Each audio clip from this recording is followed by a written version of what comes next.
Hey, yo, what's up? Mic check real quick before we get started. Let's do a mic check real quick before we get started. Mic check, mic check. Let me know if I'm good there, chat. Let me know if I'm good there. Just how close you, Tyler, and T are. How do the three of you push? Again, let's get a mic check in chat. Mic check in chat. Just competitive, you know what I'm saying? Can y'all hear me? Acrobatic catches with each other that starts competition with us. So that right there is like starting to start that part. This is going, and then that just follows through with the rest of the practice. Amari, we appreciate the time. Thank you. Thank you. Flag on the field. No chance to get Jamar to hit the gritty before he All right, cool. makes his way back to the sideline. Cool. All right, man. This is the third and final preseason game, as we have become accustomed to how the Browns operate on this and what the Browns do with this third preseason game is it acts as their dress rehearsal last year versus Atlanta. It was their dress rehearsal this year versus the Bears at home. It's going to be their dress rehearsal.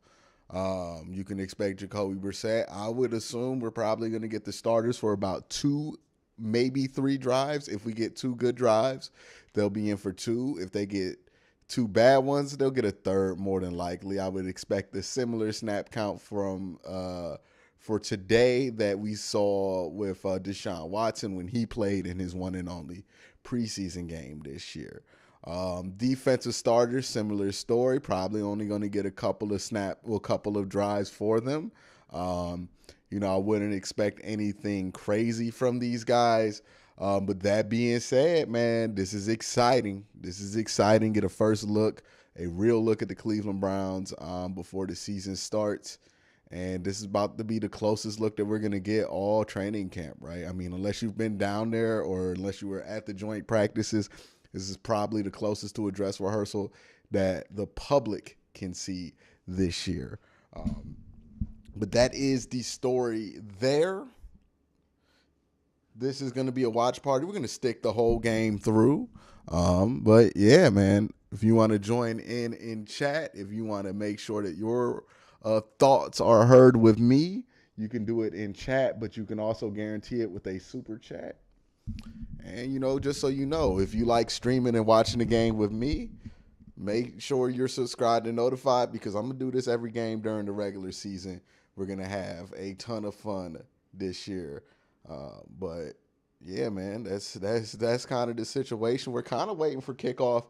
I hate how NFL Plus does this where like they don't start they don't let you join the TV broadcast for the preseason game that you want to watch until literally kickoff starts. And you have to keep refreshing the page until it becomes active. So if you see me messing around with this Xbox controller doing something like that, that is what that is. Yep. Let's get some shout outs going, man. Let's get some shout outs, man. So if you want to shout out, put your name in the chat. I'll see if I can get to you.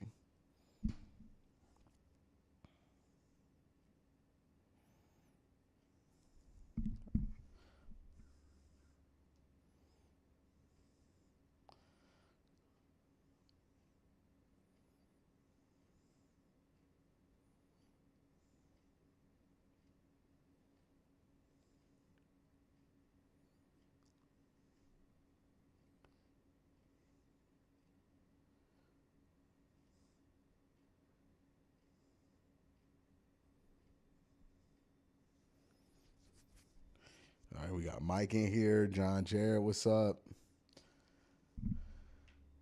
Anybody in the stadium? Let's get some stadium shout outs too going. What y'all think this third down music should be? I think it should be something different. We always do the same exact stuff when it comes to this third down music, where it's the same thing that people have been doing for like the last 20 years. Rex Fortune with the shout out. Y'all still trying to get that Christina Applegate meme. Was that from Eric Andre show going? We need to let that one go.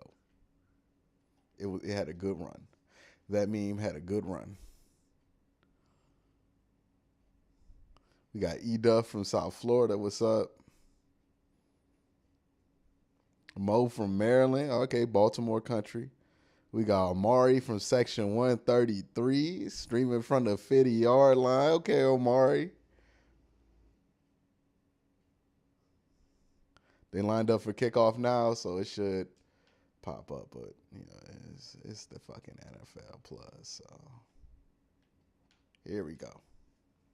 All right, and we are off. The Browns will get the ball first. Let me get the, where is my shit? I ain't got time for that.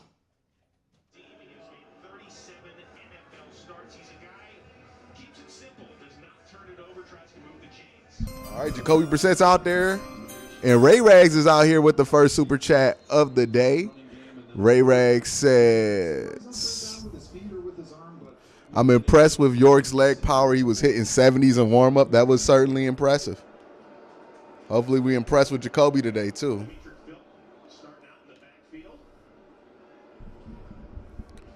First throw, a little easy, high to Anthony Schwartz. All right.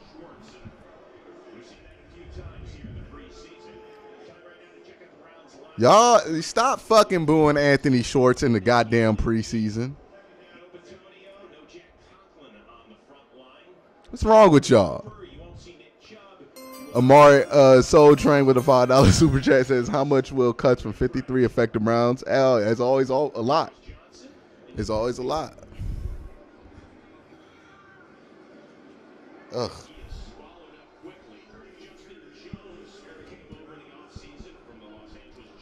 All right, this is exactly the kind of situation you don't want to be in, 3rd and 12. Brown's going to have the first opportunity to see Jacoby Brissett in 3rd and long here. Normally in a game, you're probably thinking 3rd and 11, let's run a screen or a draw and just kind of punt. No big. They're going to go empty. What's this? 13? No, this is 12.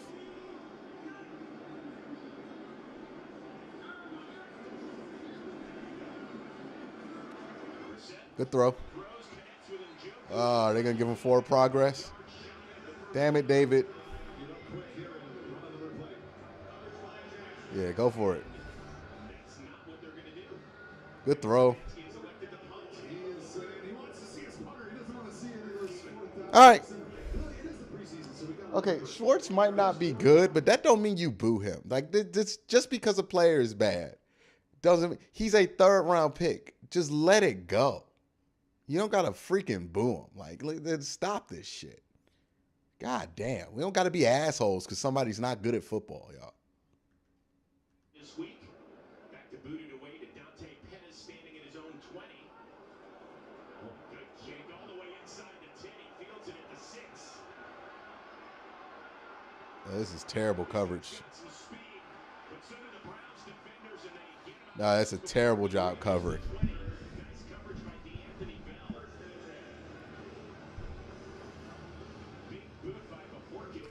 All right, let's see what they got out there on defense. Taven Bryant. Okay, good. They ain't throwing out no damn Myles Garrett or Jadeveon. Now, this Bears offensive line has not looked good. Yeah, I don't care if that's how fans talk. Shut the fuck up. That's hoping to be able to carry this team for the first 11 weeks when Deshaun Watson's on the sidelines. Former Ohio State quarterback Justin Fields in his 2nd year out of the shotgun. Hands it off. Good. Oh, good penetration there. There you go.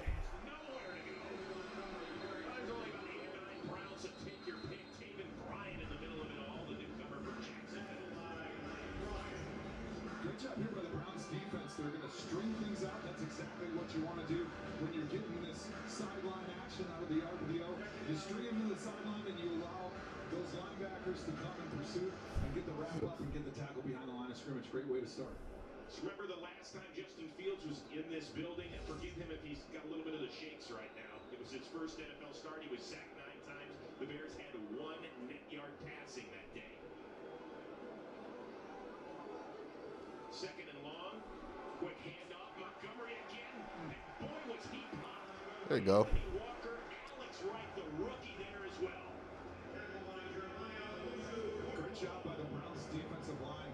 Getting some penetration, forcing the running back to start his feet a little bit at the beginning. There's Taven Bryan getting in there and giving your linebackers, Jeremiah Owusu-Koramoah, an opportunity to Jacoby. one of the things that he does best, right? He finds those little cracks. He's a little bit undersized. There you But go. he's extremely quick and fast, and he can make those plays behind the line of scrimmage because the lineman can't see him. Third and long. Empty backfield for Fields. Jeez. Alex Wright gets back there. Oh, my goodness.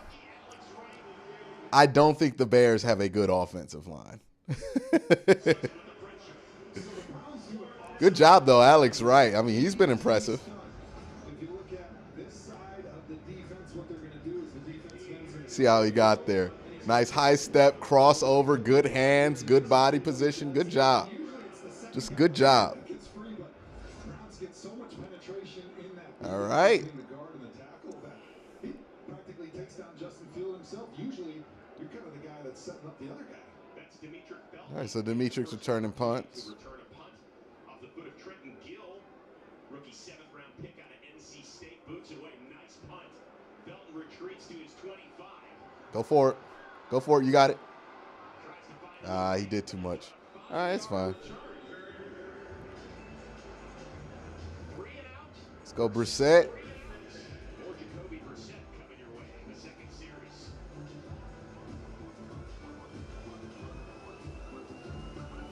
Yeah, man, that Chicago's offensive line is in trouble. They got absolutely greased off the line of scrimmage. Like, that was just disgusting. Not saying that the Browns didn't do a good job capitalizing on that, but ooh, man. By the way, you're wondering where you can watch NFL Plus if you're in the United States. If you're not in the United States, go on ClevelandBrowns.com. They have all the information on where you can watch the game. Are they back yet? I think they're about to be back.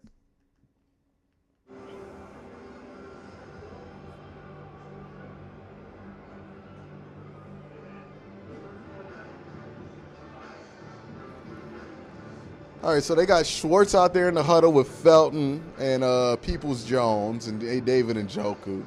Looks like one tight end, one running back, 11 personnel. Ray Rag says that O-line is absolutely terrible, man. I feel so bad for Fields. Not much you could do, literally no time. Yeah.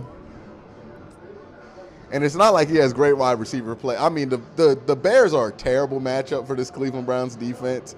Like, it's very favorable for the Browns fans.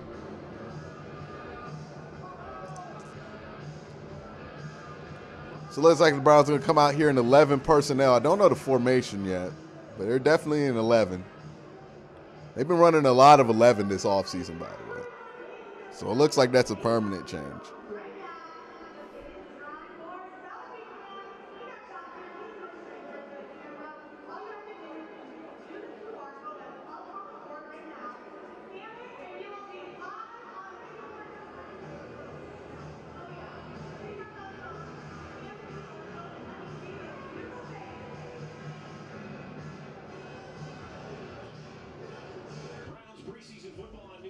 Soul Train says, Alex Wright surprised you, seems solid. Yeah, he's been a pretty nice surprise. Might be a contributor in year one, given that Chase Winovich has not given us much of nothing.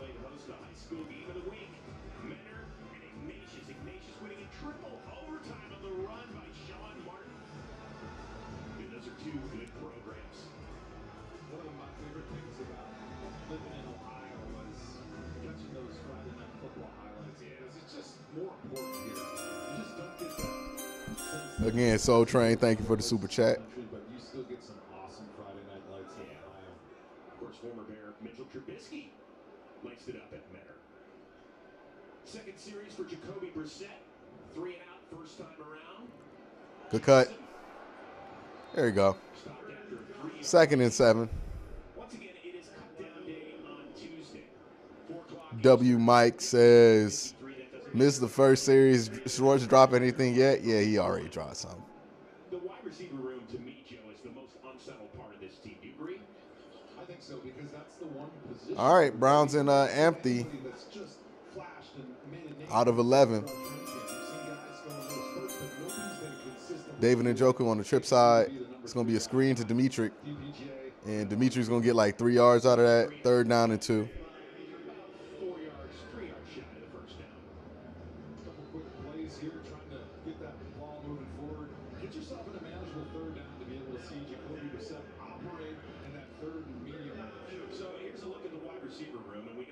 Cooper. I think his place on the team He's six. got it. Yeah, he's good. We're not losing sleep that. Then there's some guys that have been around this league a little bit. Oh, Amari Cooper not playing. Wims, and then a bunch of young guys. Yeah, that's why Schwartz is in. No, and if they flash tonight, is that enough to keep them on the 53? 3rd and 2. Play action.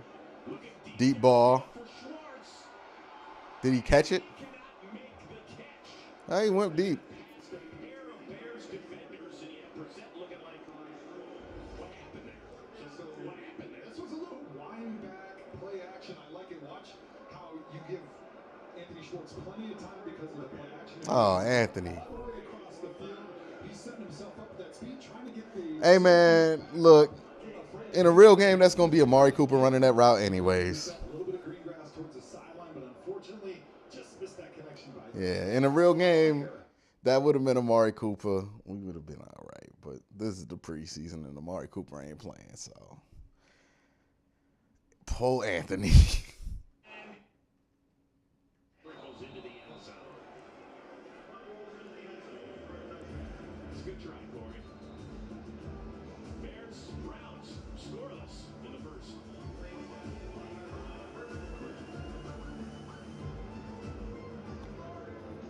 Yeah, I think Anthony pulled up a little bit.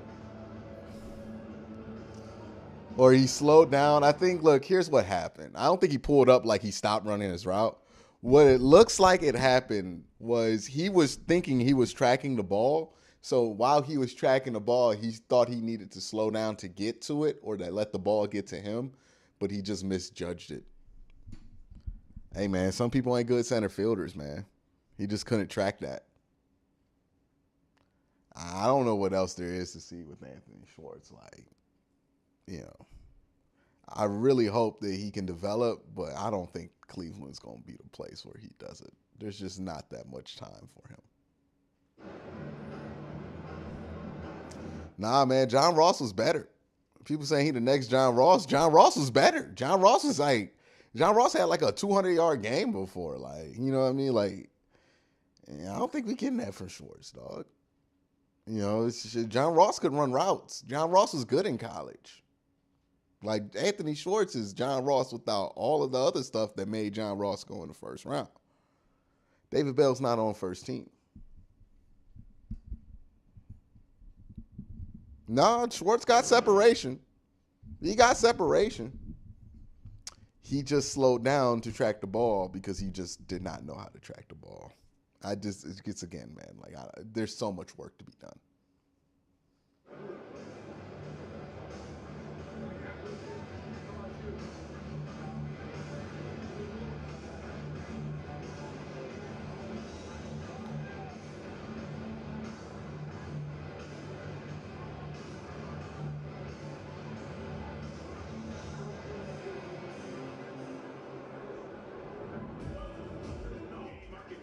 For face-off on the lake. That's February 18th as the Ohio State Buckeyes host the school up north in the first major outdoor hockey game at First Energy Stadium.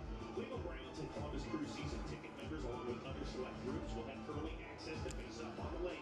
Yeah, I mean, the only solace is, hey, man, that's going to be Amari Cooper running that route in the regular season, not Coop. Not Schwartz.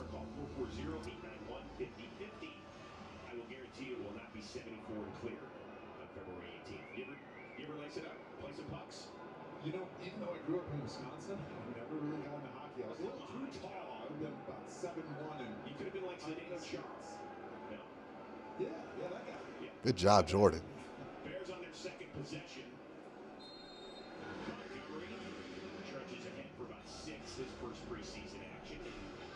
Will be the last part of his rookie deal. He's been a good player for the Bears. Yeah, Anthony Schwartz needs a fresh start.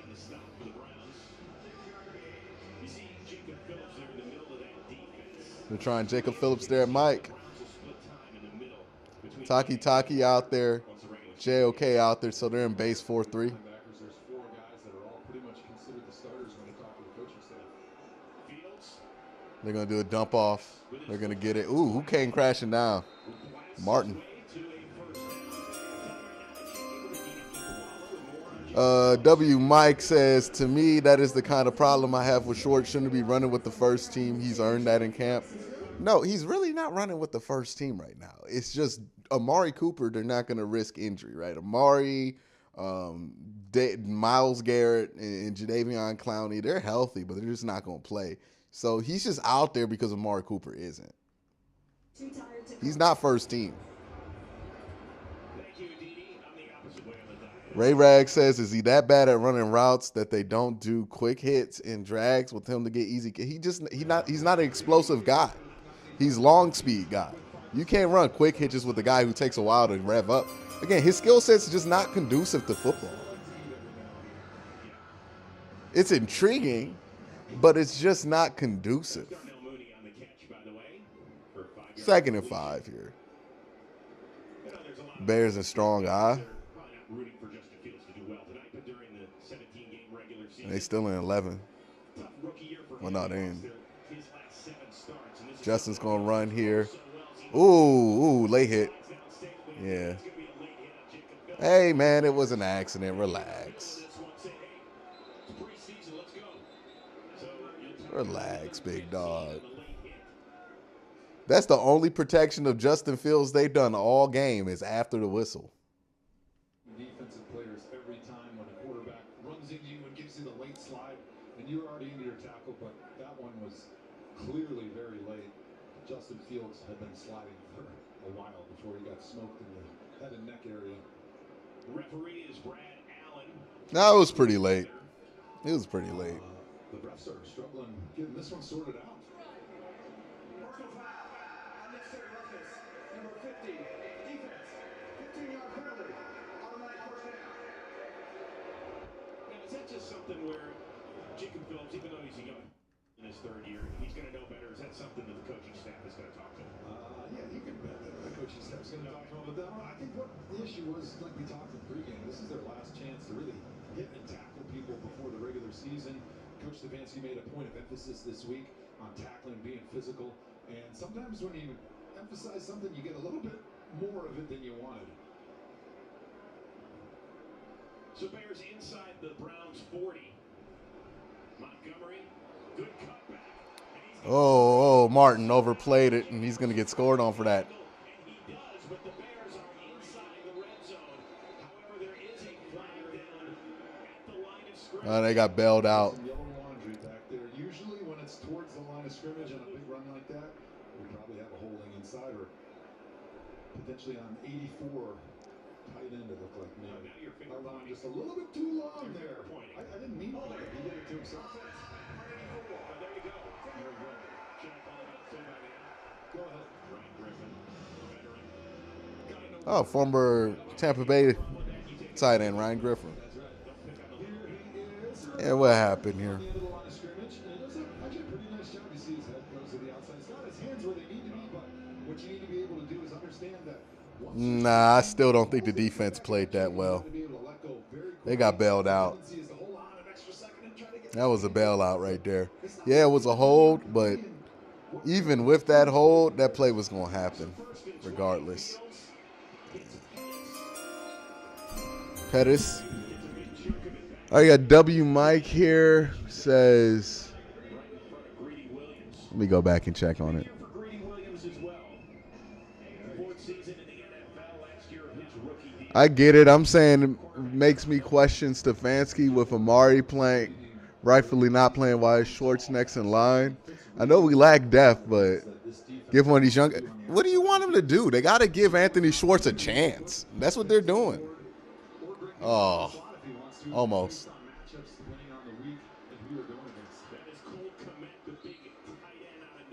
Yeah, I mean, like, I don't have any problem with them seeing what they have in Anthony Schwartz because they have to figure that out. He's a former third-round pick. Let's hope Grant Delpit is okay.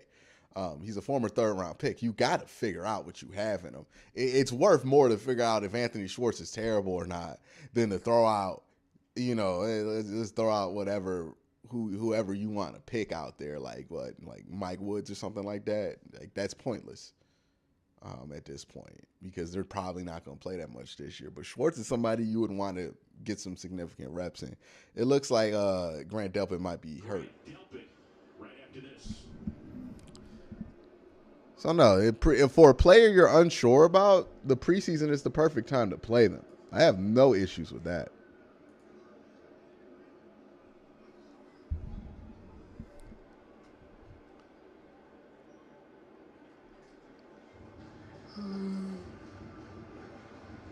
Yeah, Grant Delpit's getting up on his own power, walking off.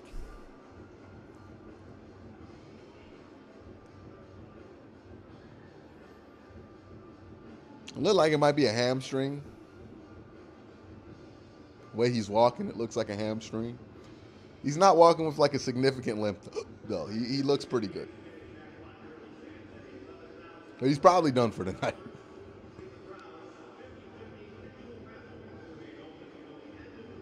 As he heading towards the tent.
The best team for Cleveland's news, weather, and sports right here on News 5. Rob Powers, Courtney Guzman, meteorologist Mark Young, and the sports director. Yeah, I think Grant's fine. Every weeknight at 6 and 11, no team knows Northeast Ohio better. The biggest fear of any coaching staff and front office during the preseason injuries. Grant Delpit did walk off under his own power. He is in the blue tent. We will keep you updated. Tommy Togiai. Looks like As fast as he got on the field, as fast as he will come off for that one at the false start. Well, in a neutral zone infraction.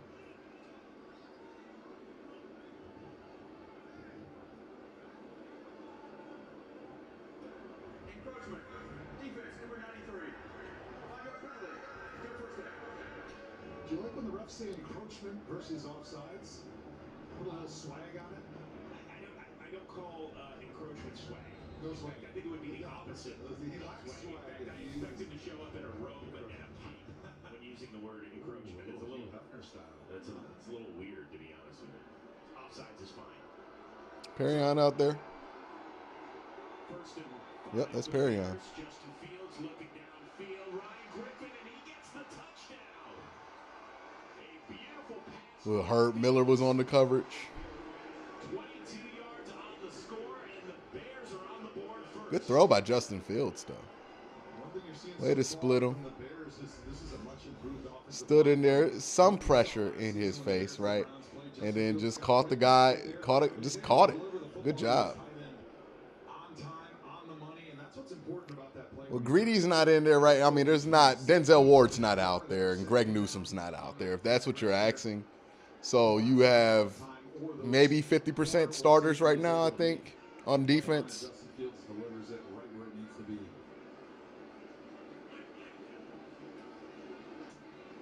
Santos with the PAT is good. So the bad news is the Browns give up the lead. The worst news is Grant Delpit is on his way to the locker room. We'll give you an update. Yeah, Grant be fine by week 1, I think. It looked like he hurt his hip a little bit. He's fine. Let's stop panicking.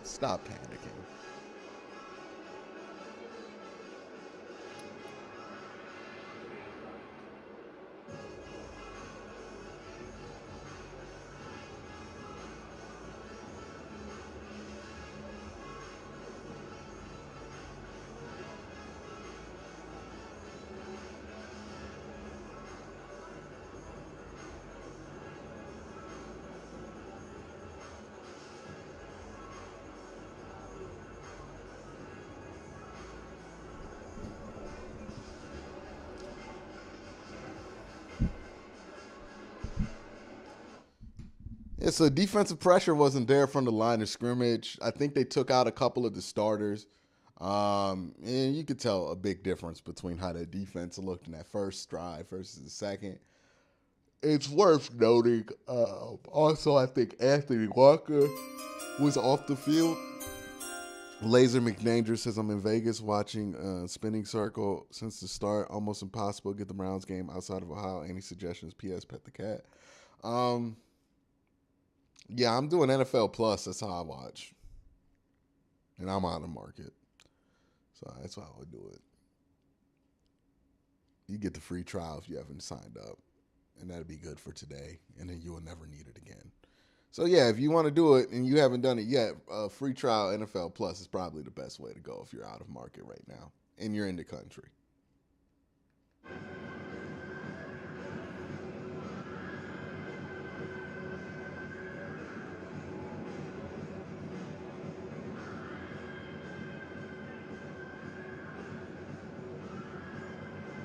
Aerial coverage of tonight's game is provided by Goodyear. Beautiful shot. Joe, why don't you stick that melon on it? Booth here and see if we can see it on this shot.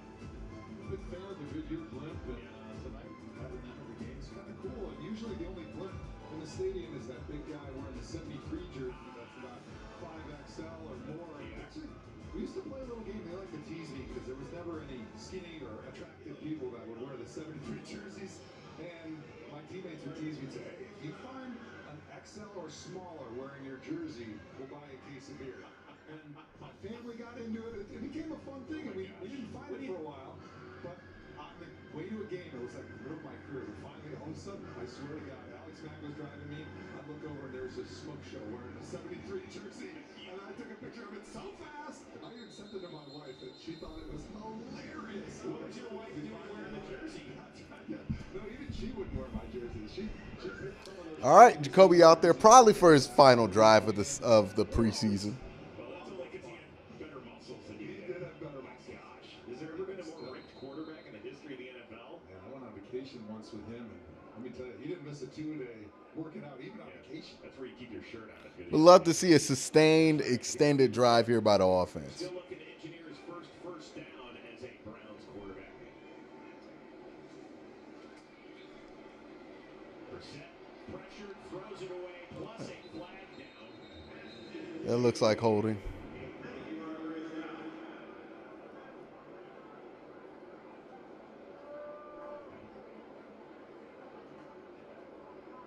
It looked like Grant has a little bit of a hip injury. It didn't seem serious. He walked off the field fine. It's on the new center, Ethan Ponick. New starting center, Ethan Posick, and you were talking about Posick. wearing your 70. There Oh, we go. look at that, baby. That's worth a case of beer right there. Oh, yeah. I can help with the dye job on the beard, by the way, if that guy needs it. I know how to do You that. both have nicely edged beards, I will say. My boy Angelo trimmed it up today. It's nice. Shout out to Angelo. Yeah, word. Shout out to Ditka. Dubbers. All right, here we go. Browns got to get it going. Let's get 12 here, guys. Johnson. Got it blocked. Ah, Johnson. Of course, the big news is that Grant Delpit left the field injured, headed to the locker room. Aditi, what's the latest? He did, Chris, and he is having that hip that it looked like he was needing further examined right now. The Browns are saying he is questionable. And that's tough because he told us when we met with him, he's like, this is the year I take off. I feel like the NFL has kind of forgotten. I feel like a forgotten man. Yeah, he said he felt like he was forgotten during the draft. Getting it third and short here. Slipped a little bit more than he thought he Got a would. linebacker on Felton. Obviously, he tears the Achilles, misses the whole first season. Was a little bit slow coming back at the beginning of last season. Oh, wow. Nice catch by DPJ. And why was that effort needed on that route? Watch DPJ extend for this play. And this Yeah, this is nice that he can extend and get it, but like, what went wrong there? See, this is what I'm talking about. We're going to talk about this like it's a good play. No, something went wrong there, because why is that ball thrown that way? Is he supposed to be running out and just forgot and ran a curl? Or did Jacoby throw the ball to the wrong spot and just was inaccurate there? That's not encouraging. Third and long is what Brissett is staring at. He's got an empty backfield. snap went a little bit early there, it looked like. Fires it to Felton. Did he All right, we need to go for it. Yeah. He gets the tie. He came up with it. 4th and 2. 4th and 2. Go for this. For the love of God. So they are giving him credit for the catch, but he'll be about a yard and a half, maybe 2 yards shy of the first down. And this time, Stefanski says, hey, There we go. let's keep it going. Nice shot by Felton right there, getting his forearms together, right? That's the key when you're going low on those. If you can touch those forearms together as if like you're bumping for a volleyball on a bump, that's how you prevent the ball from bouncing off the ground. Great job by Felton. That's why he's earned the respect enough from these coaches and Jacoby Brissett to play a lot of receiver this game. Play clock winding down, and the Browns just get it off in time on 4th down. Brissett. Got it. There we go. It's Jacoby, and the Browns have their first down of the night. All right, let's continue to drive. This is exactly why Kevin wants to go on 4th down in this situation. He wants to work on that rapport with Jacoby Brissett and his tight ends, just like Jacoby told us in production meetings. And Joku right there. Yeah, wait, good job in Joku. Found the soft spot in the zone and just stuck it. Realized the situation. Hey, I'm not the hot. Let me get in this spot where I'm behind the sticks, get the first down. Great IQ play there by David and Joku. Empty backfield again for Brissett. There you go, Schwartz. Makes a nice little move. There you go. About 8. There you go. Let's get this drive going. It has been a difficult training camp for Anthony Schwartz. He's a guy that got to get going because of that. Yeah, I just think Schwartz is going to be inconsistent. That's just who he is, man. When they drafted him, they were super excited because of that world-class speed. They felt like he had all sorts of untapped potential. Been a little bit up and down catching the football. You heard some noise from the Browns fans after that first drop, but really it's all about confidence for this guy. So get him going. Give him another couple opportunities here in this first half when he's out there. Yeah, we got it. Confidence for the first game. There you go. Good run, DJ. Good run. To midfield and into Bears territory, and that's one of the things David Njoku told us. He loves to block, and he showed it. Yeah, he's one of the last guys that I played with here. You're going to watch him coming in motion across the formation here, and he loves the block. That's one area. And way to get up and ahead of it. It could have been a better block, David. It could have been a better block. It was all right, though. It was enough, obviously. You can run around that block, or if the defender runs towards the sideline, you can press it and then cut it back upfield inside. Great job by those two. Ooh, nice tight ball. Goodness gracious. Harrison Bryant for his first catch of the preseason. Expected big things out of this kid in his 3rd season now. The Browns love their tight end room. They only got 2 guys that are locks to make this team, and Joku obviously and Harrison Bryant. But both of those guys can be huge weapons, and they're guys that, especially when Jacoby Brissett is going to be under center, you're going to see a lot of those guys getting featured because Jacoby is very good at a lot of the shorter passes into those tight end windows closer to the line of scrimmage. Felton with the end around. Got it. Oh, Felton cut upfield.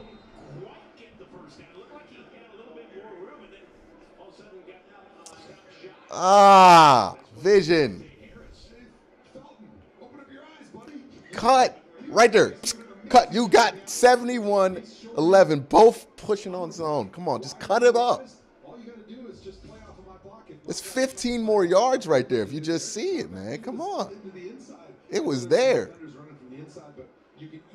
Is there something where the people getting these end arounds, for whatever reason, aren't being able to see it? Because that's the second time I've seen that.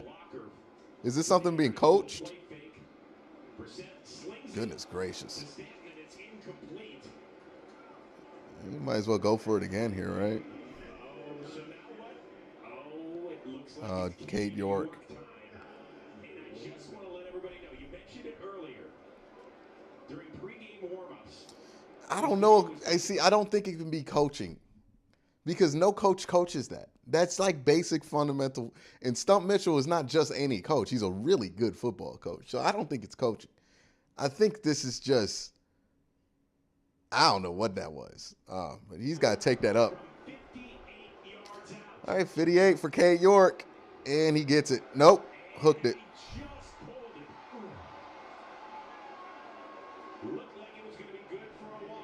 Warm-ups are much different than the game, man. That's the challenge sometimes. When you are kicking those longer field goals, it's like the golf swing. Mine is pretty bad, just like yours, I'm sure, Chris, but you're trying a little bit too to muscle it, and then you pull it a little bit. You don't get a clean boot off your foot.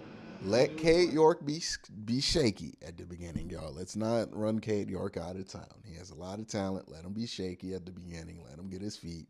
These warm-ups, these practice reps that he gets ain't the same as doing it in the game. Let him.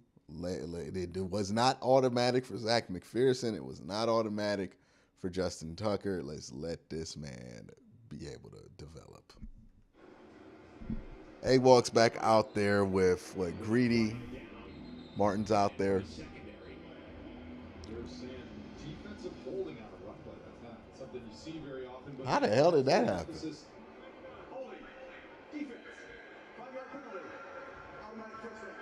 On those defensive linemen, when I first got into the league, those defensive line coaches would tell them basically to tackle the offensive linemen when they're getting double teamed. Create a pile, right? Allow your body to take 2 offensive blockers so that your linebackers can make those plays. And it was getting pretty egregious to the point where the NFL actually went back and they made it a point of emphasis a few years ago. And you see that back judge there. That's what he's watching on the inside of that defensive line in those run plays. Fields looking downfields. It's Equinemius St. Brown. Ooh. The Taki came in there, punched the ball out. First quarter connecting on 6 of 7 pass attempts. He's been impressive, right? I think the biggest question mark with Fields is how can he play within rhythm in this offense? Somebody said I was reacting to chat when I decided to defend the kicker. No, man, I just know how y'all are with these kickers. Y'all fall in love with them. And this isn't just chat, by the way. This is all of y'all that love these kickers. This is why I be telling y'all to chill out with it. Because here's what happens when y'all love these kickers, right? You love these kickers so much, you put them on a pedestal immediately out the gate. Every time we do this, it's a punter or kicker, y'all immediately put this person on a pedestal. And the second that they don't do something worthy of that pedestal, not only do you throw them out, you throw them completely to the garbage. Like this happens all the time with kickers in Cleveland. For whatever reason, we put everybody on that Phil Dawson pedestal, and when they don't live up to it, we get mad. When that's a ridiculous pedestal to put somebody at in their first year kicking for the Browns. But we keep doing that. And this is why people get mad at me, because I'm like, I'm not about to do it. I'm not about to put the kicker on a pedestal because he made a warm-up in preseason or whatever it is. But then y'all get mad at me, say I hate on these kickers, but then when they disappoint, you the one running them out of town. I'm telling you right now, just don't, and in general, in life, you don't need to put people up on pedestals. It just makes people uncomfortable. But especially for football, don't put nobody up on no pedestal right now. Let's relax. Let's relax. Let's relax. All right? Let's treat the kicker like a kicker until he proves otherwise. That's all we got to do. That's all we got. We ain't got to do all this extra. Couch says, Couch doesn't like kickers ever. Look, man. Look. I ain't got a problem with kickers. I have a problem with everybody putting the kicker on the pedestal before the kicker's done anything. Let's relax.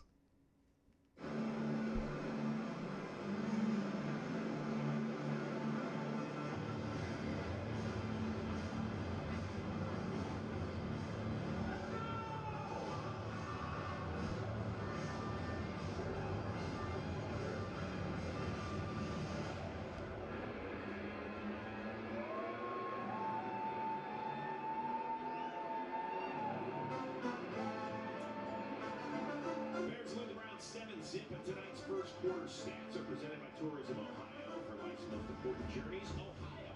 Find it here. So Bears with the lead, and also leading the stat team as well. Browns All right. I think we're probably getting Josh Dobbs the rest of the way. I wouldn't be surprised. 4 penalties, first 15 minutes. Yeah, the Browns emphasized this week tackling, playing a little bit more intense, starting fast, which they hadn't done throughout the preseason. And a lot of these penalties thus far, personal foul, holding, things like that, things that are because you're going too hard. So coach got to back them off a little bit, which is okay. I'd rather be that way than having to kick him in the butt. Big run by Montgomery. He gets inside the 15, dishes out a little punishment to MJ Emerson and gets run out of bounds. Yeah, this really ain't the Browns' first team defense, is it? I mean, look, when we're talking about the preseason with the Browns, we have to acknowledge that they're a completely different team when Nick Chubb's on the field. They're a completely different team on offense when Amari Cooper's on the field. And they're a completely different team on defense when Denzel Ward and Myles Garrett are on the field. given that all 4 of those players are not playing today, I would not take what happens today too deep. In Jacksonville in his first game as a pro, Montgomery wrapped up. It's a good thing to keep in perspective because I feel like today has all the makings for people panicking and saying the dumbest shit. I already know. I've been doing this for like 5 years. I know how this is going to go. We got Chosen Cartel says these penalties during the preseason are worrisome. I agree. Yet played a clean quarter in the preseason. Yeah, it's a concern, man. It's officially a concern, the penalties in the preseason. So if he has a chance to make some big plays in the run game, kind of allow those linebackers to be able to run, that's exactly what this defense wants out of that position. Oh, Greedy. Greedy just stood there and watched him cross his face. That's not good. As Justin Fields has been lighting it up in his return to the Buckeye State. Yeah, they showed a replay. Greedy's sitting on top of this, and I think he bites on the inside cut here by 86. Look, let's go. Yep, bit on the inside. Bit on the inside.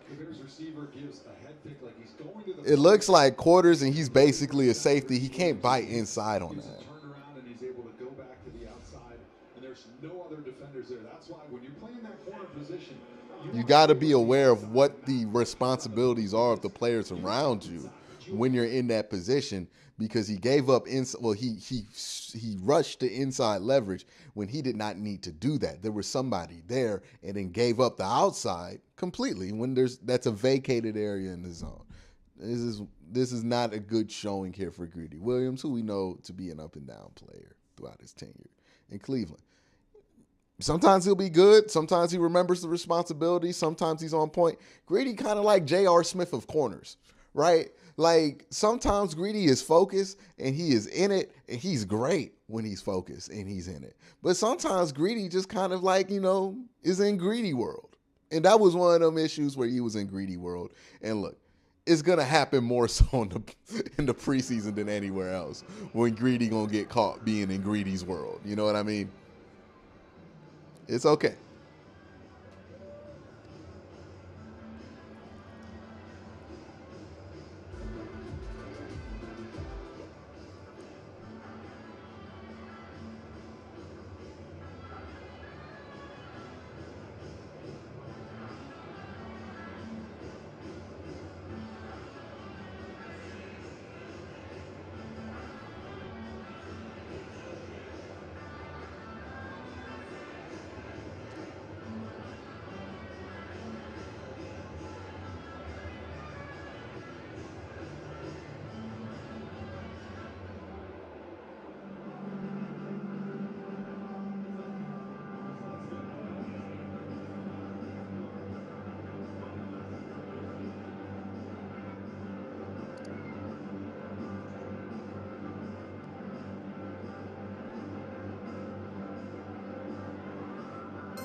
Slide with another super chat says Greedy is either really good or really bad. Yeah, he's up and down.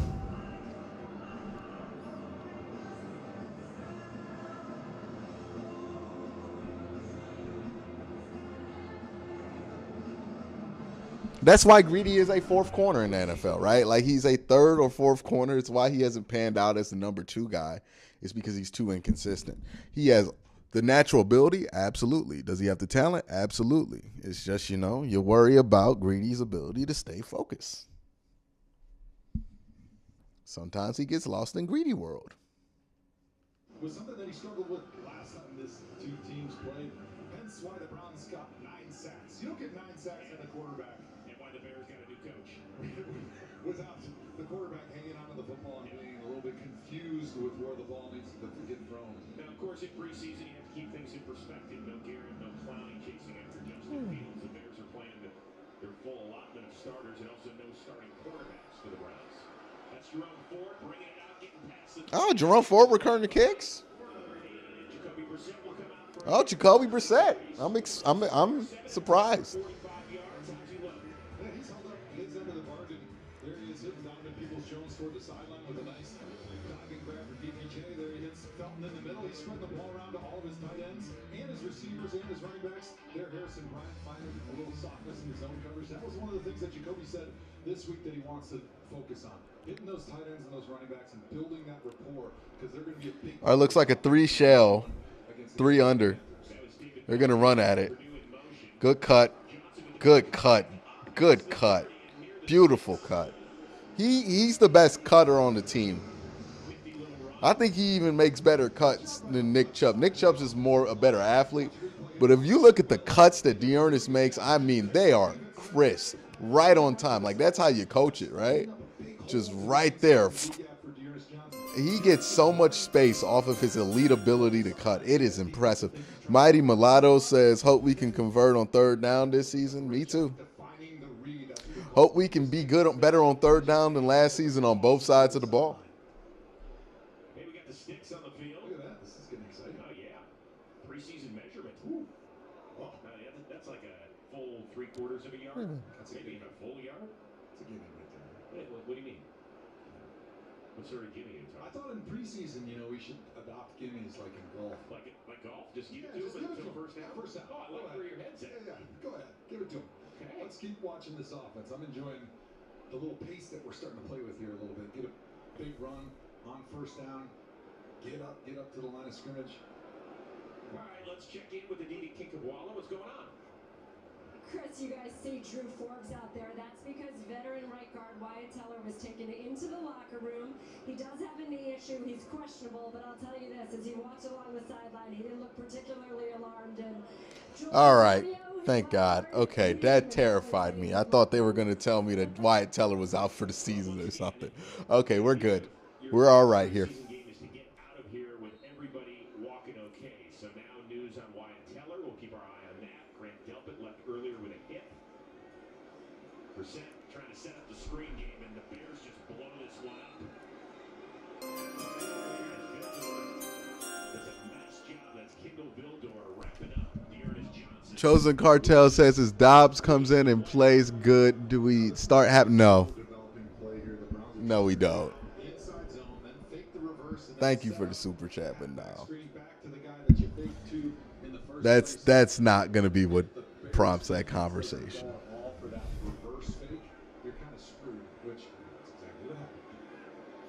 Bears got what, 5? 1-on-1 up top. Ooh, almost picked off. Pass interference. Slide with the super chat. So glad Stefanski has him and Stump on the staff. Yeah, these are great bodies to have here.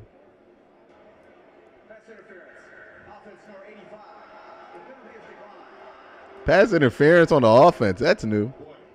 We're watching the replay right now. Unavailable to you at home. It didn't look like pass interference to me. It looked like, if anything, it should have been on the defense. The Bears linebacker. Whatever, let's punt. The Chief, and right in that move area where Chief is trying to break to the outside and create some space for his quarterback. I mean, he didn't even extend his arm, really. The Bears defender was getting a little bit too handsy there. Would have been nice to have that gimme now.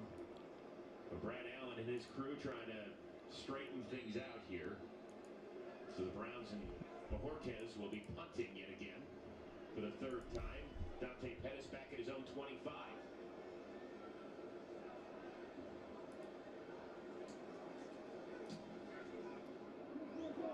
Another good punt. There is a flag on the play.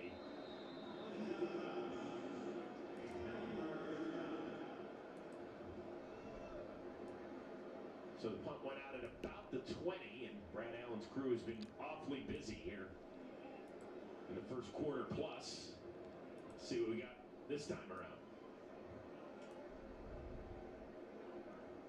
Well, what is going on with this damn UI? Number 35 kicking team. That 5-yard penalty is administered at the end of the play. First down, Chicago. That is on Robert Hill. Well, Jim Mueller, Cleveland sportscasting legend, passed away last week. For the better part of 3.5 decades, Jim appeared on Cleveland sports newscasts and, of course, was part of the Browns radio booth from the mid-'70s until the team's departure in 1995. Jim Mueller will miss you. He was 79. Next play.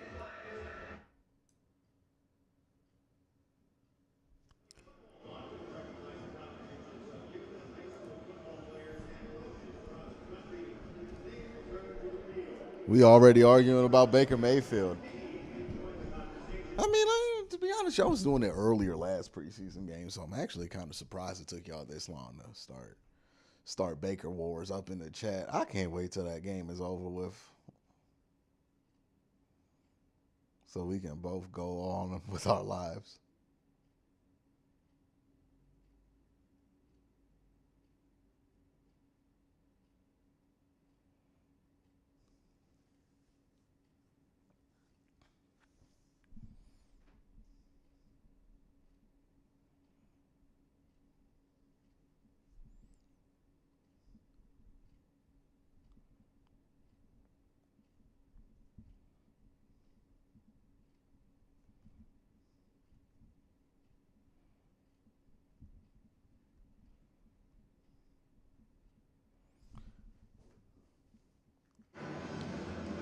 Hold on 1 second.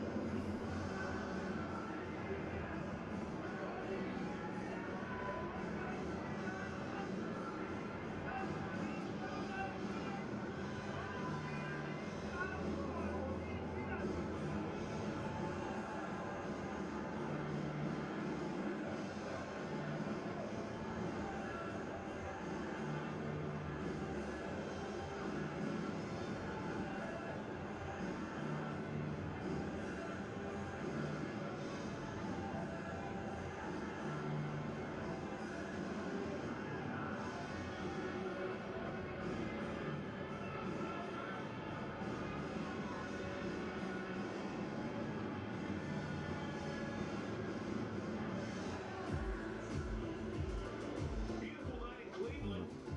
Until you look at the scoreboard, where the Bears lead the Browns 14-0, and Justin Fields remains on the field. For Chicago, he's been outstanding so far. 7 of 8 for 85 yards and a couple of touchdown passes. Mike Swagger says it's just going to be a glorious Week 1 victory. Who knows? Who cares? We'll talk about Week 1 when it gets up here.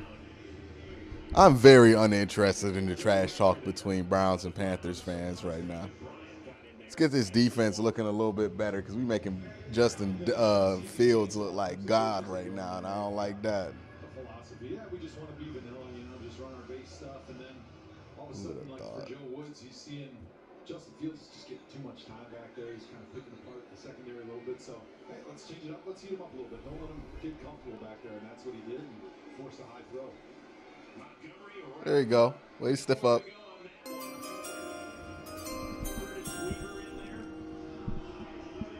Lewis Cousins says, I think the calling for this team is 6 wins.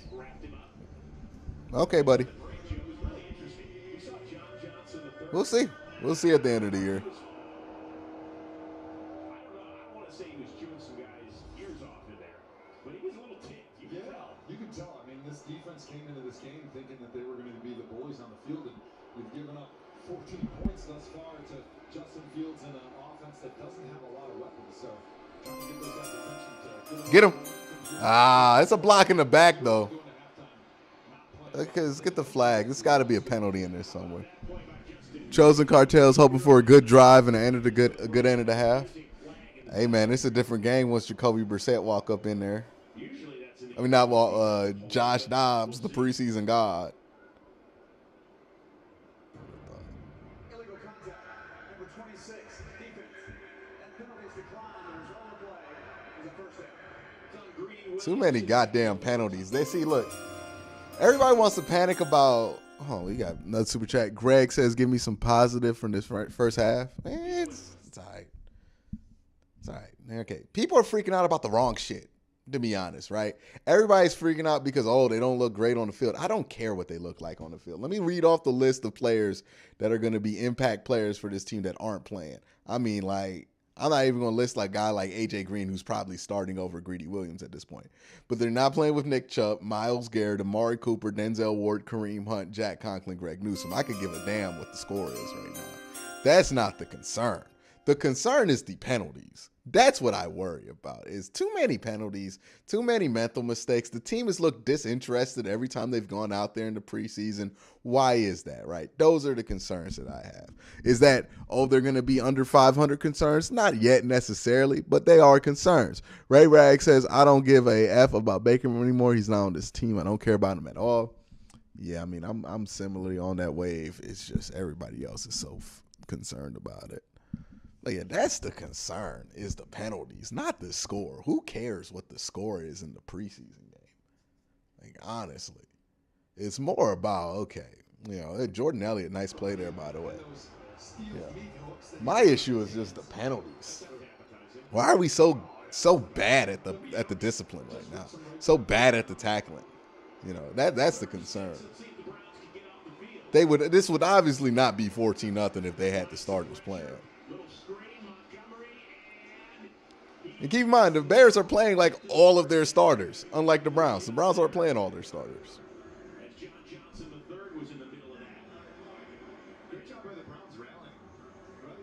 The Browns had a tough defensive call. They blitzed Jacoby up the middle, and actually the guy that Jacoby was going to cover tried to block him, and then he was the guy catching the screen pass, which is really difficult because you don't recognize it's a screen when you're going on a blitz like that. John Johnson III has to come down and cover, and they're able to make the play before the Bears get the first down. He saw Winston, one of the newcomers on the Browns, and boy, D'Anthony Bell almost blocked that punt. Winston snags it at the 15, finds a little bit of a lane and gets it up to the 24. And it looks like Jacoby Brissett will come back on the field. D'Anthony Bell almost with the shot.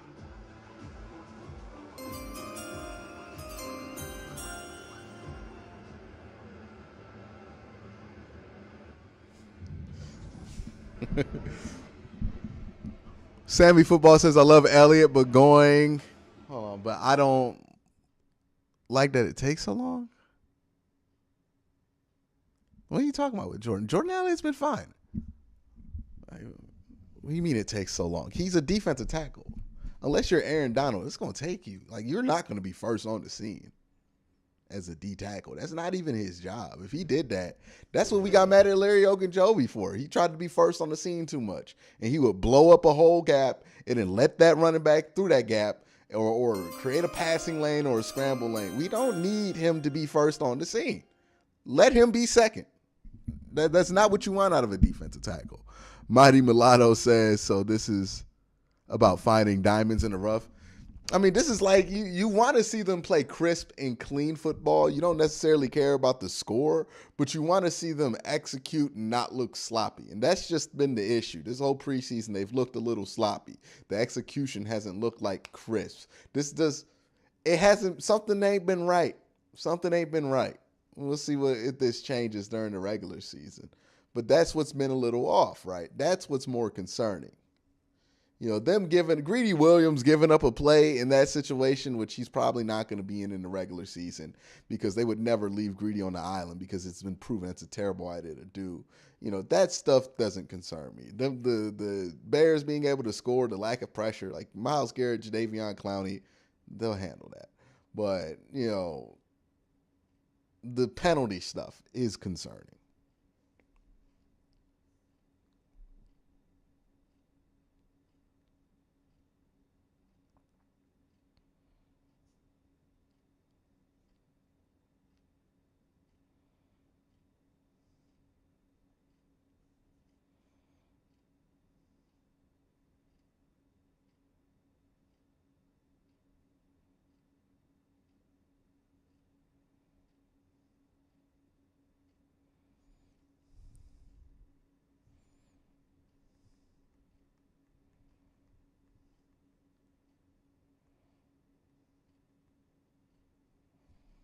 That Dobbs? Oh, no, it's Brissett again. The greater things in life. Jacoby Brissett, another drive. Ooh, good throw. Gets it out to the 44. Might have been his best throw of the evening right there. This is what you really, really well. He's got a lot of speed, and he's able to run just past that linebacker, and it gives the linebacker the impression that he might be heading to the outside, and then he bends it back inside, and it's all about timing with Jacoby Brissett. Being able to look off those linebackers and then come back to David and Joku right there. Isn't execution related to coaching? Yeah. There we go. This is actually a crisp drive, though. There we go. There we go. One of the things Kevin Stefanski really likes to do is he likes to try. I think the issue with the execution in the preseason is that they don't play any of these starters in the preseason. I think they would benefit more from having just play a couple of damn drives in the second preseason game. Like, have them out there more. I don't see the risk in that. I see the risk being worth it, because this is just not working. Every time they come so sloppy in the preseason. Now, again, if they look fine in the regular season debut like they did against Kansas City, then this is all for nothing, and we're gonna forget every conversation that we had here. But I just don't like how Kevin doesn't get his guys more time in the preseason. I'm more on that side. Chosen Cartel says sloppy play for sure. Q always the voice of reason. Like, I'm just speaking from my perspective. I don't purport to be anything other than that, but I appreciate the compliment, my man. All right, Browns and empty, trips right. What's this? This is, they're in 12, and he threw a pick.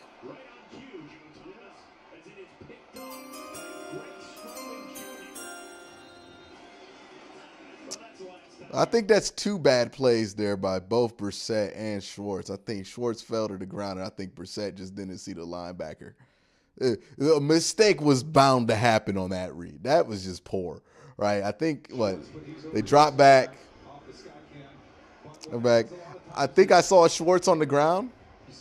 Yeah, Schwartz on the ground. Okay, that's not a bad read, actually. That's what's supposed to be there. That's a pick play. Schwartz just falls on the ground.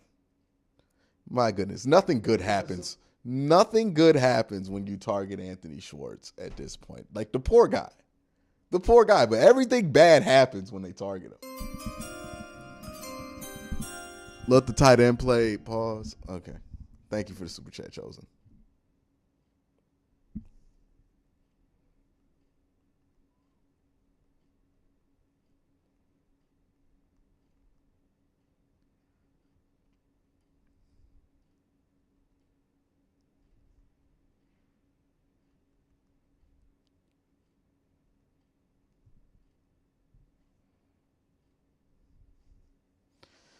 Yeah, that's on Schwartz. That's just football. It's on a football. He fell. I don't know, man. That one's kind of unfortunate for Schwartz. Like, you fall, he throws it right there on anticipation, and it's gonna be your fault, evidently, right? Like, nothing good happens when they target him, man. Getting rid of Higgins Higgins wouldn't be in the game for Anthony Schwartz. He doesn't play the same position. I understand they're all wide receivers, but the responsibilities that you would give Rashard Higgins, he would be behind David Bell and Amari Cooper. Like, Higgins wasn't getting tick on this team anyways. They needed a fast guy. They don't have a fast guy.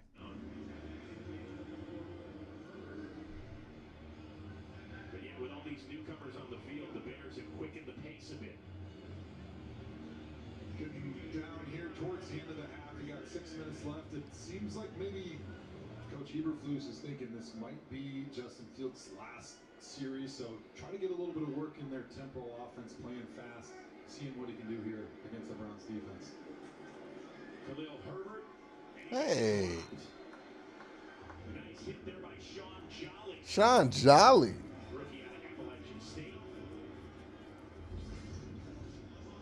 Sean Jolly does a nice job coming in there from that cornerback outside position, and Bears receivers got to go in there and dig him out, but great job by Browns defender being faster than the block. Sometimes you can beat a block, you don't have to square him up and beat him with your hands. Sometimes you can just beat him to the spot, which is what he did right there.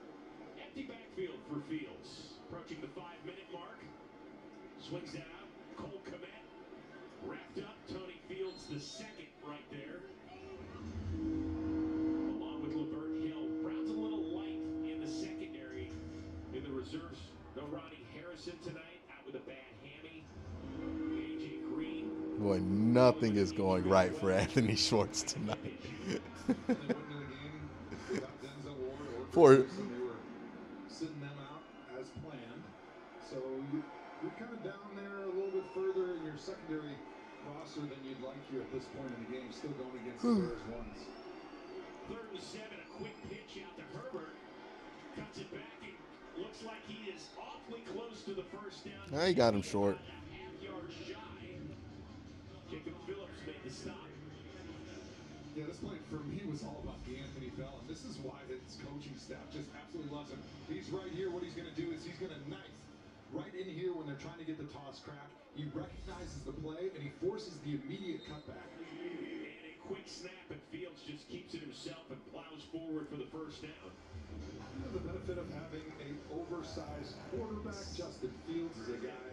I'm not so sure about that, though, in the preseason. Yeah, he's going to get a lot of those quarterbacks teams up 4th and 1, but to your point, we've seen a lot of injuries. We got another super chat from Stop the Cap says, man, I'm turning Madden 23 on and releasing Schwartz as we speak. Come on, man. Schwartz is decent in Madden 23. Fields.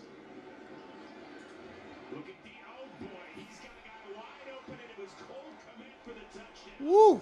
Justin Fields, 3 TD tosses here in the first half. Cole Kmet. I mean, to be fair, this is like the 3rd string defense out there at this point, going up against the Bears ones. The Bears should cook them. But this is not the type of cooking that you want to see where somebody's just out of position and they score like that. You want to see them get cooked because they're in position and just not good enough. You don't want to see them get cooked because they're out of position. So not great there. Not great there. Everybody keeps talking about how slow Perrion is off the ball. Like, he's fine. He's fine. I don't know who started that.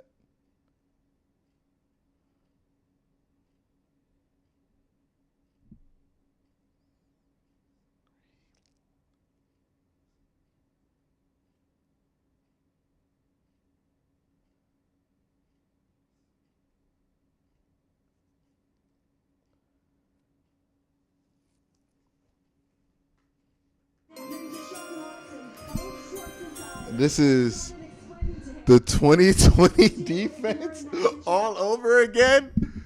My God, y'all.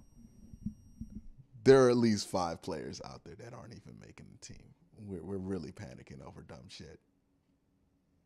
Like this is panicking about the defense when there's no starters out there and they're going up against ones. Yeah, that's not great. Let's not do this. I ain't eat enough for this. With Deshaun Watson when he leaves the building on August 30th. He cannot return until early October.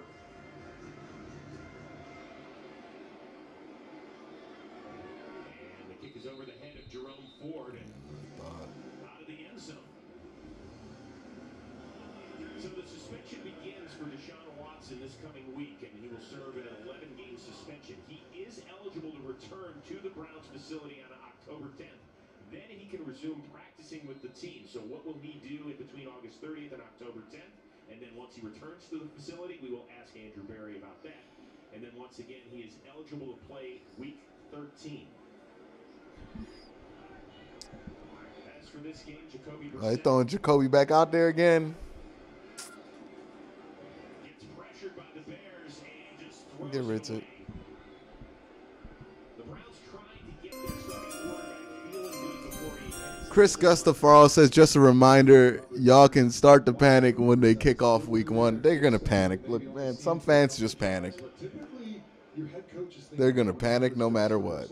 He wants to see the offense with a nice scoring drive. No matter what the context, people are just going to panic because people are used to panicking. It's all right. As long as the team is not panicking, I'm all right. I think Jacoby Brissett is still out there with the one offense. Good throw. There we go. Hey, David Bell, ladies and gentlemen. The Browns are going with a little tempo themselves. Sometimes the way you change things up is go with a little bit of tempo right there. David Bell just finding some softness, a little inside curl in the zone, just getting Sly says Sandeo must be a DB coach. There you go, David. Way to go underneath. There you go, David. Okay, baby, go back to him. Why not? Third time's a charm. Let's get a turkey here. I know Chris. Well, somebody showed up to play today. Lord knows it's not. Hundreds to his name. That my high is 82. Brissett Oh, good route. looking downfield for Donovan Peoples-Jones. Oh, David Bell had him. Hitting the lights momentarily. He missed David Bell. He's going to want that one back. Harris on the cover. David Bell on the slant and go on the inside absolutely murdered his man. Now, I don't know when the ball was released. That might affect how the coverage looked on TV. But I would love to see that on all 22. It looked like he really got him on that slant and go. And then all of a sudden, you can go and take a shot like that. You can go and Shadow says people worried about the second team D. field shot. Just test that secondary. It's not even a second team defense, Shadow. It's like the third team right now. The Bears with a lot of their backups in now on the defensive side of the ball. Brissett has the ball knocked down. It's a 3rd and 10. Muhammad looks like he got his mitts on it. You mentioned the Bears backups in the game. That's one thing that you can do in the preseason is if your offense is not playing good against the other team's ones, you just play them a little longer, and then all of a sudden you get the seconds rolling there, and you're looking a lot better than you did at the beginning of the game, and you can kind of build that confidence that you want. Because really, it's all about confidence. You want to build that confidence right now so it rolls through these next 2 weeks of practice before you have that opener. Let's get above the 50 here. Third and long. I said that. Maybe if Kate York makes a long field goal, you guys will feel better. Brissett steps up. Hey, good throw. David Bell. Let's go. Keep throwing it to David Bell. Jesus. just get the ball to David Bell. Why, right? He's just a smart route runner. He's so savvy, especially when you get these zone coverages when they're playing their 2-minute defense. It's a hold. Flag down is a little screen pass to Dearness Johnson. Gets a couple.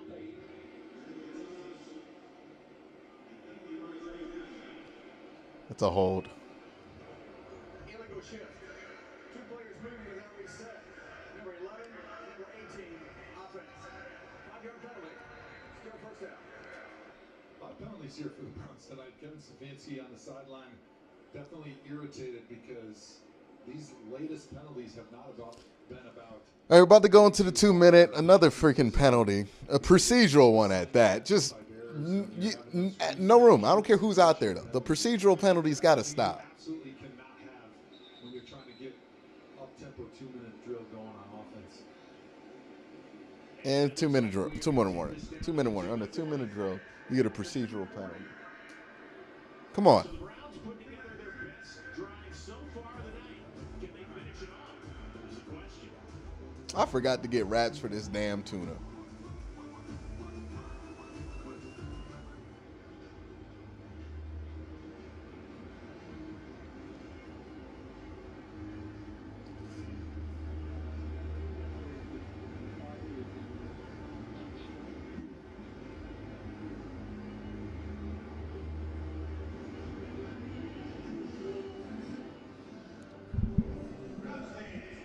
All right, let's.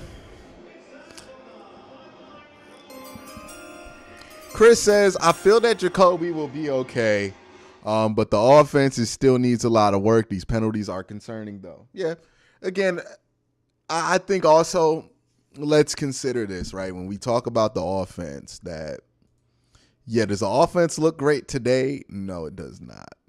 But how different is this offense going to look when it's, instead of it just being Jacoby Brissett out there with like some of the starters, it's Joe Bitonio, it's Nick Chubb, it's Kareem Hunt, it's Amari Cooper.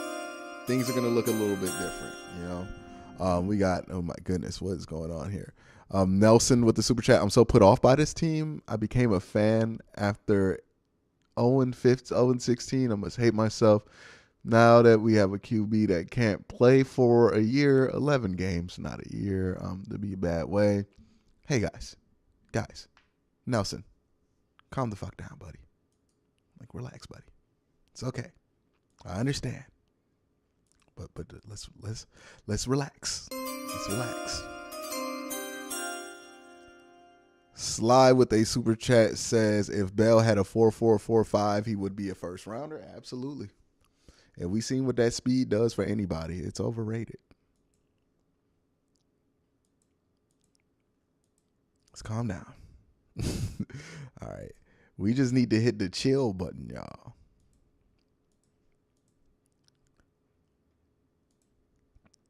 Yeah, so why are there 2 alerts here? There we go. Only 1 alert. All right. At least Brissett can put the zip on the ball like Case Keenum and Mullins. Yeah, I mean, he's put some nice zip on the ball. I would like to see him be more decisive. He doesn't look as decisive as I want him to. He's been put in bad situations. I mean, worst case scenario pretty much tonight for him. And then again, Anthony Schwartz just has not been anybody's help. The wide receivers haven't been very helpful. I think David Bell's the only guy that's played today at the wide receiver position that's been any help to the quarterback position. Luke Combs playing in the stadium right now. Cole Beer calling my name, and Cole Beer might be calling Kevin Stefanski's game. 21-0. Chosen Cartel says, even when they don't go to Bell, he finds the spot in the defense. Damn, these penalties, these super chats are adding up. LOL. Appreciate y'all for doing that, though. All right, they're going to go a draw. Oh, and they got space. Johnson. Cut up field, man. What's Johnson doing? Oh, he's trying to get out of bounds. Okay, that's understandable. Hey, watch the left tackle here, Jed Wills. This is called a take-two draw. He's going to try to let that defensive end come upfield and club him upfield. And then if he's got that speed and athleticism, he can go and take 2. Ah, catch it. Man, nothing, like, it's incredible. Like, it's not even Schwartz's fault right there. That ball got tipped at the line of scrimmage. Jacoby needs to do a better job finding an open passing lane.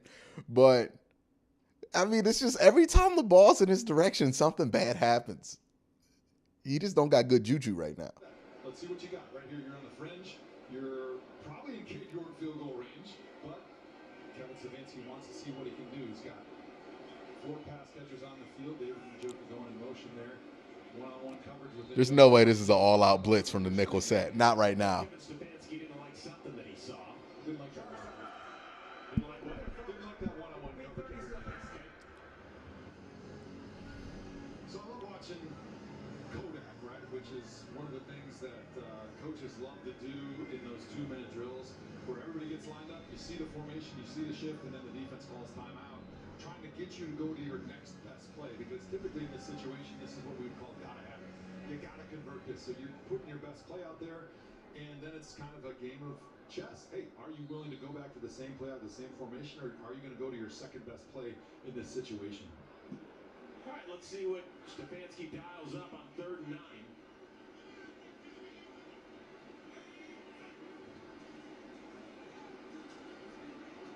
In and out of the hands of Schwartz again.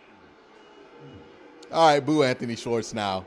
Yeah, it's just go. See if the Browns stay on the field with their offense, or if they try another field goal. It looks like York is trotting onto the field.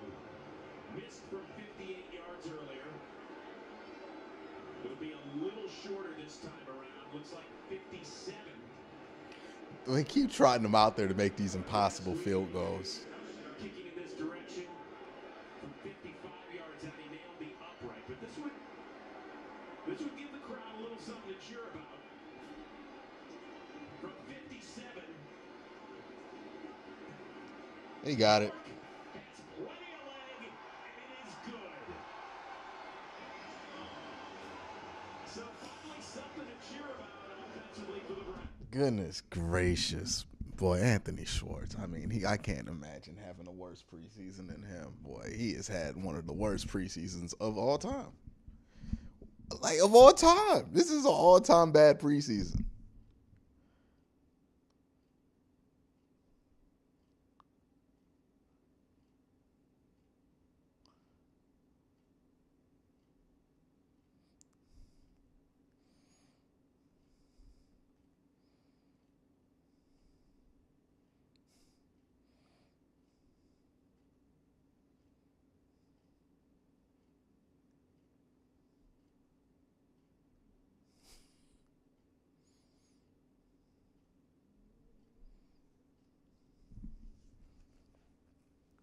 All right, but K. York made the field goal. Hopefully everybody's happy now. What a guess. A plethora. I'm going to guess 13. 10. That's pretty bad. By the way, that scoring summary is brought to you by Howard Hanna. Start your home ownership game plan so much excitement in this stadium when he trots onto the field. That is Kevin Shaw taking it into 6. Good tackle. Come on. There you go. Show some pride out there. Hey, congratulations to the 2022 incoming class of Cleveland Browns legends. Darryl Brewster, great job. That is awesome. What a pair of champions. Nick Shamlin says he should have stuck with track. I'm pretty sure he's thinking that right now too, man. Like, I'm pretty sure he don't feel good at all. That can't feel good. That you have been so bad in the like I have never seen a player be so bad in limited snaps in the preseason that the fan base boos him in the preseason. That's insane. And he knows it's about him because every time he drops the ball, they boo him.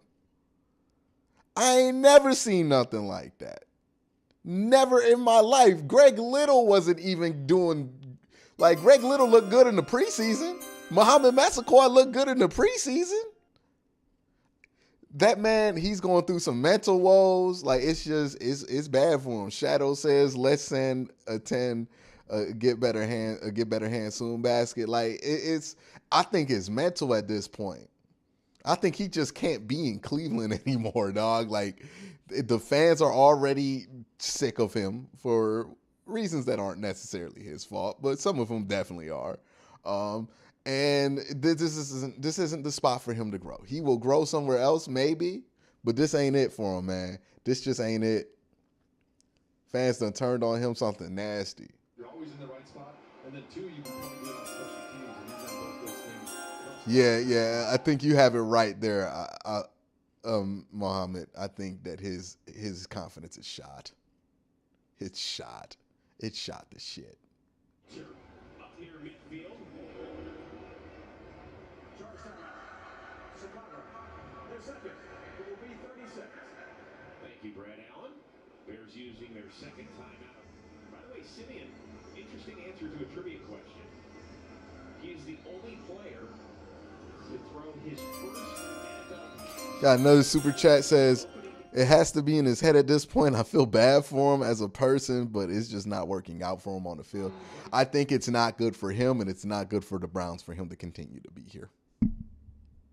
I just don't think it's good for either party. He'll get picked up somewhere. He runs 4.22. But what else is there? I mean, if they're booing him in the preseason because they have seen enough of his drops, they're definitely not going to be patient about it when this shit matters. Good sack there. Is that Tony Fields? Did he get a fumble? Get a fumble? Hey! If Josh Dobbs comes in, this lead's going away. Period! Period! He needed to play. Period! Let's make sure it was Period. Good push. Period got on it. Period! Let's go. Sean Jolly with the strip. Period got on top of it.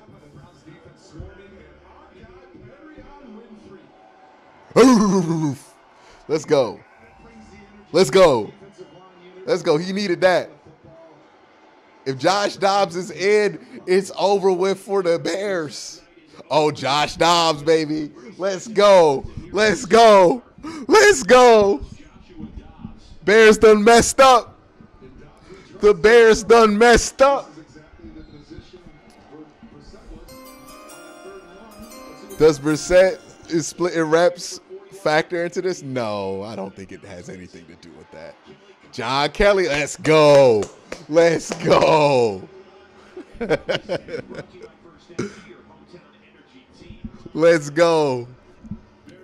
Nah, I think this has to do with him not getting, like, live reps, right? And you only get those in the preseason games. They need to play more in the preseason, in my opinion.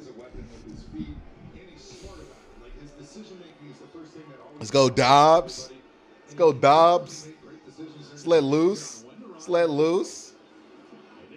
Okay, bad throw. We good. 33 seconds left. We can air this out, man.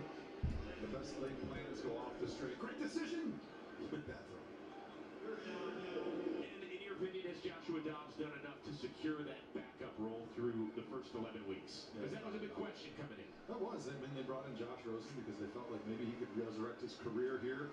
And it's been all Josh Dobbs. Even if you watch the training camp practice. Let's go. Empty set. He's commanded the huddle when he's been out there. He's been Back into. decision making. They're going to run it. JK. Timeout. Timeout. Call timeout. Timeout. Timeout. Timeout. Timeout. First down on 3rd and short, and the Browns use their second timeout. Jack Sanborn, the rookie out of Wisconsin.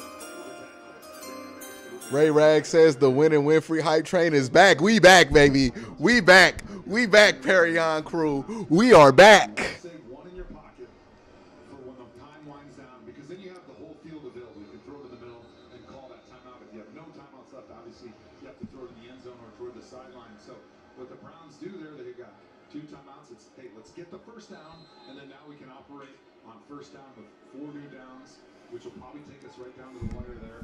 And we still got that 1 timeout. Let's go. Air it out, Jake. JD. Air it out, JD.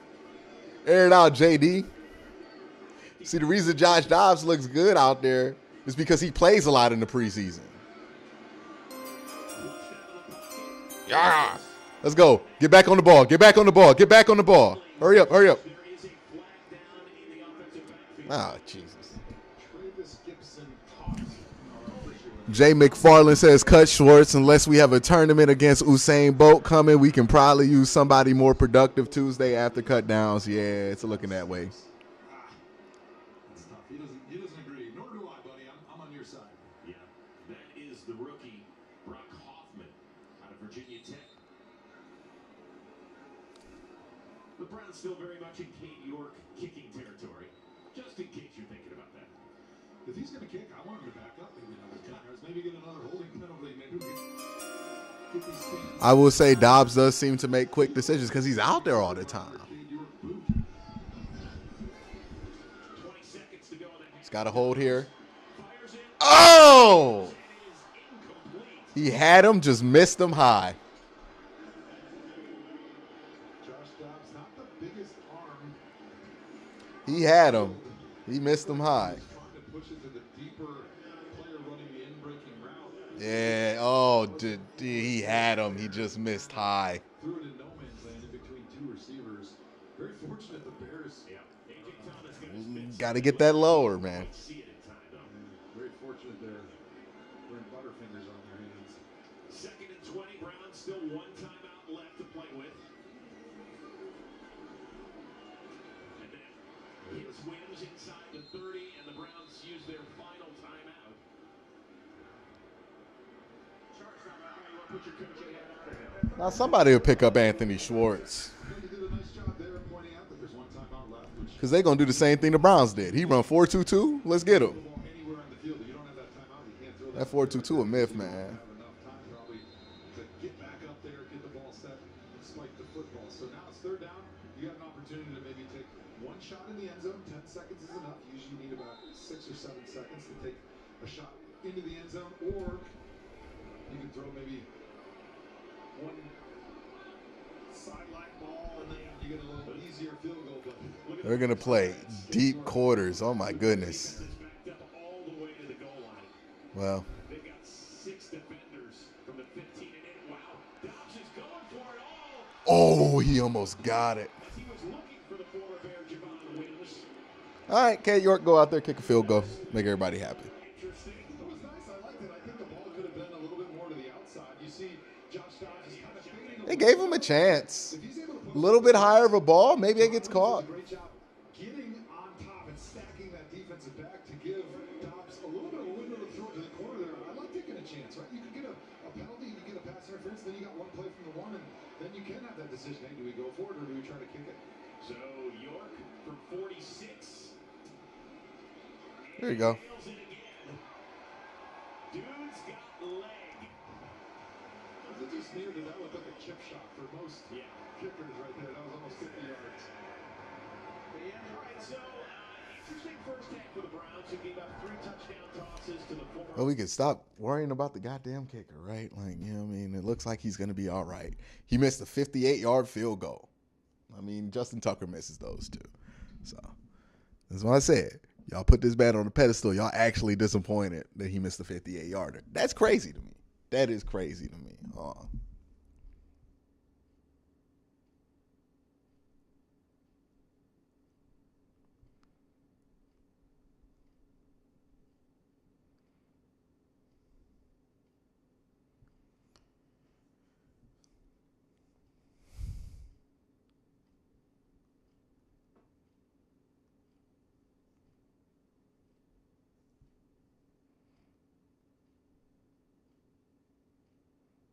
What's Mike Prefer about to say?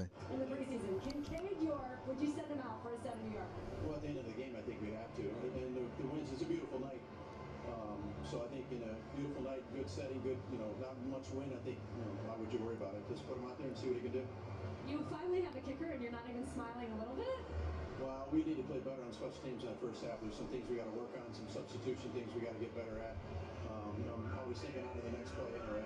I'll be smiling tomorrow, I think, when I see them. And D'Anthony Bell, is he doing a good job for you? Almost blocked that punt. Yeah, he should have blocked it. I mean, we really weren't going to try to block a punt in the preseason game, but they didn't touch him. So he told me he didn't want to rough the punter, but his angle was good, and I think if he dies for it, he's going to block it. Okay, we appreciate the time. Thank you. All right, man. I'm about to use the restroom. I'll be right back. I give y'all the wide angle until I get back. We'll talk about halftime, and then we'll continue on.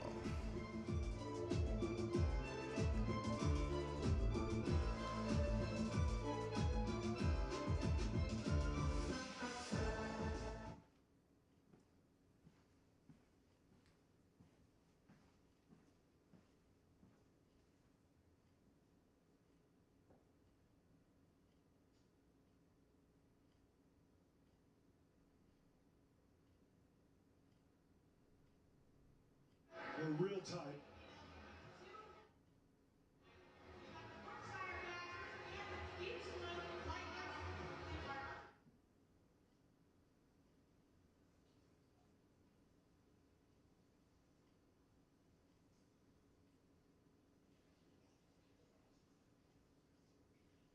Give me, can I take like 25 seconds? Okay. Beautiful. Are we going to see kids? Okay. Okay. City, okay.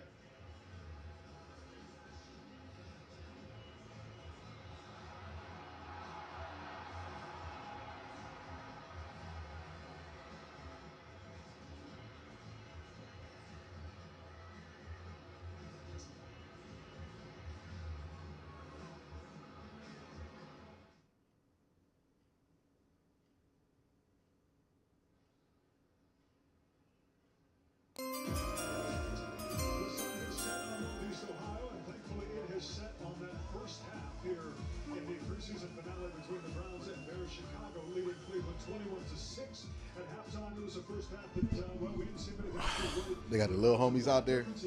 For Justin Fields, the last time he played on this field. If the ones that he missed are the 50-plus yard field goals, then that's fine. Yeah, most kickers are 50% from 50-plus. Like, we could pull it up, actually. Season opener in just a couple of weeks, led in part by John Johnson, who was mic'd up on the upcoming episode of Building the Browns, mic'd up for those combined practices with the Philadelphia Eagles.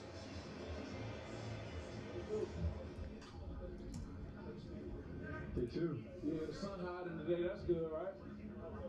You made a good day today. You say what? Yeah, trying something new, All orange today. Gloves. Every accessory possible with orange today.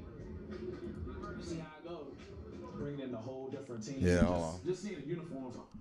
All right, so they're playing some Building the Browns stuff. I'll let that play. I'll just turn it I know down. it's just practice, but it does kind of feel like a game in certain aspects. And like I said, just seeing different types of things. Like, you don't prepare for each Touches, total offense. Where are we at? Punt, block, field goal percentage. A few players in this category. All right, yep. Well, they're not necessarily 50%, but they don't make all of them, right? Like, the field goal percentage from there is what? The most attempts, Evan McPherson, 11 from 50 plus. Jeez. 9 out of 11, 10 out of 7. This is not automatic range, right? 20 to 29, you want them to be automatic. 30 to 39, you want them to be automatic. And 40 to 49, you want 90%. So what we've seen from Cade York's been absolutely fine. Absolutely fine. I have absolutely zero problem with what we've gotten out of Cade York at this point from that standpoint. Let's see. Did I miss any super chats?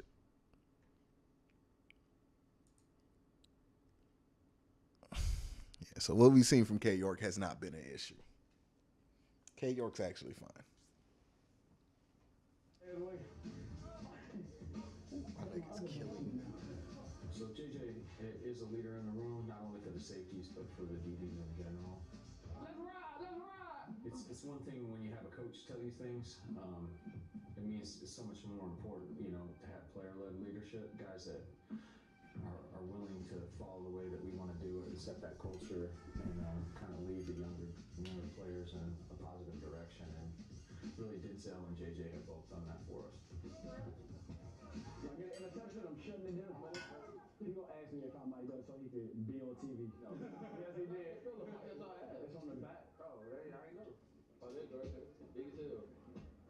Which is awesome to finally get like that glue and gel together, and I think we can take off. So I mean, the sky's the limit, and each day we just gotta put our foot to the gas, our head down, and go to work.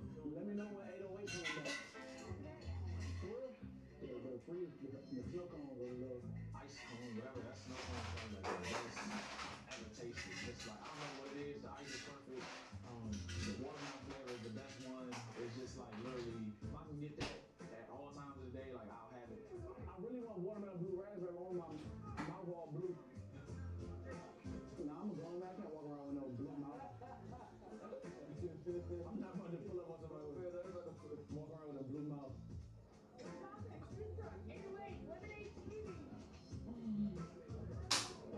Get the watermelon. Whoa, whoa, whoa.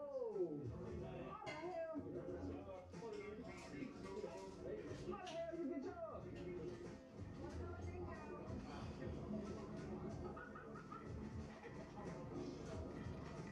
It's the watermelon part.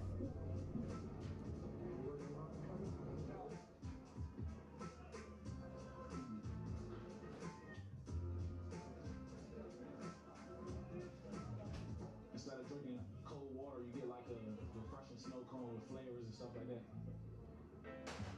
Oh my goodness. I want to have a store, honestly, or is it just a truck? But it's that good.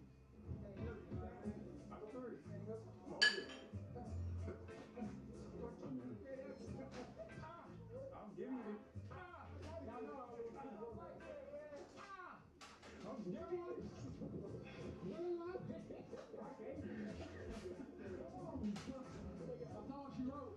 The next episode of Building the Browns airs tomorrow, August 28th at 11:30 a.m. right here on News 5. At halftime, it's Bears 21, Browns 6. The halftime report rolls on after these messages.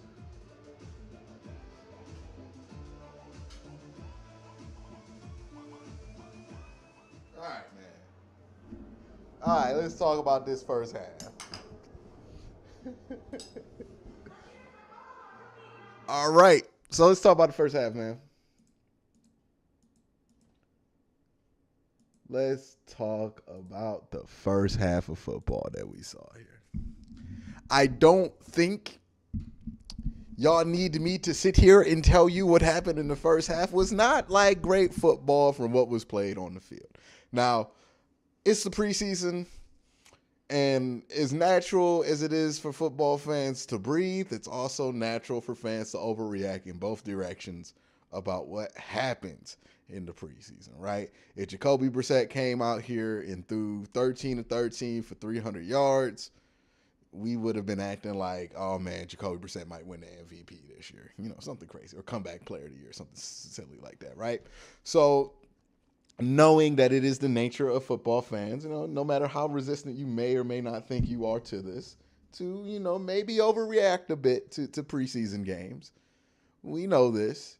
It's not a big deal.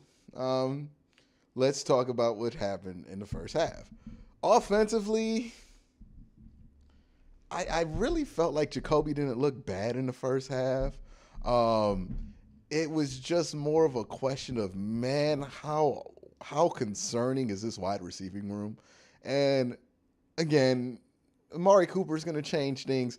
I would hope that David Bell plays more in the regular season than Anthony Schwartz does. But Anthony Schwartz at this point, man, I don't know what to do with him. I don't know what to do with him. Like, I know they don't like to cut draft picks, and especially a third-round pick. But I think Michael Woods is better than him at this point. I think Isaiah Weston is better than him at this point. I think he's the worst wide receiver on the team, and it's not necessarily his fault. He does flash in practice. But whenever he's under the bright lights, whenever the bullets are live for real, we get the worst version of Anthony Schwartz. And what good to us is a player that can sometimes play well in practice? What good is a player to the Cleveland Browns that can run a 4-2-2, that can't run a good route, that can't catch the ball, that can't handle any bit of pressure that comes to him, that all of this stuff affects him to the point to where he can't even catch a underneath play on a 3rd and 20 where they're begging him to catch that damn ball? Like, how does that happen? You know, I don't think I've been super patient with Anthony Schwartz. I did not like the pick when they made it. And I'm not trying to make myself right here, right? I didn't like the Alex Wright pick. I didn't like the Jordan Elliott pick, but it looks like I might be wrong on that one, right? I like the Perion Winfrey pick. It looks like he hasn't been as good as I wish he would be in year one. I am not sitting here trying to defend shit I said in the past by clowning on Anthony Schwartz. I'm just pointing out that he's been bad. And not just bad. Like, if he wasn't a 3rd round pick, it'd be unquestionable he wouldn't be on this roster. So if that's the only thing keeping him on this roster, what's the point? Mighty Mulatto says Cole Beasley is available. Brother, Cole Beasley is not the solution. Like, you would get better play from literally anybody on any other team in any other camp right now. Hopefully a speedster becomes like John Ross, I think legit right now could walk into Berea and be a better wide receiver than Anthony Schwartz has been. And I don't think John Ross is good. Anthony Schwartz has just been that bad. Can't do it with him. Can't do it. I couldn't get a fair evaluation of the quarterback position because every time they threw the goddamn ball to 10, something went wrong. With 10, he falls on a route, slips, boom, interception. He doesn't catch the ball. Ball gets tipped in the air. You know what I mean? He drops a critical play. Like, it's just something wrong goes wrong every time with Anthony Schwartz. Can't have him on the field. David Bell walks in there. They throw the ball to David Bell like 3 times. Boom, they get like 60 yards in like 3 minutes. I don't know what to do with Anthony Schwartz at this point. I really don't. I wish the best for him, but I don't think Cleveland's the place for him anymore. I think he needs to develop somewhere else. I think the fan base at this point is tired of him. I just don't think this is a great situation for him. And if I were him, and if I were the Cleveland Browns, I think this is a mutual parting of ways here.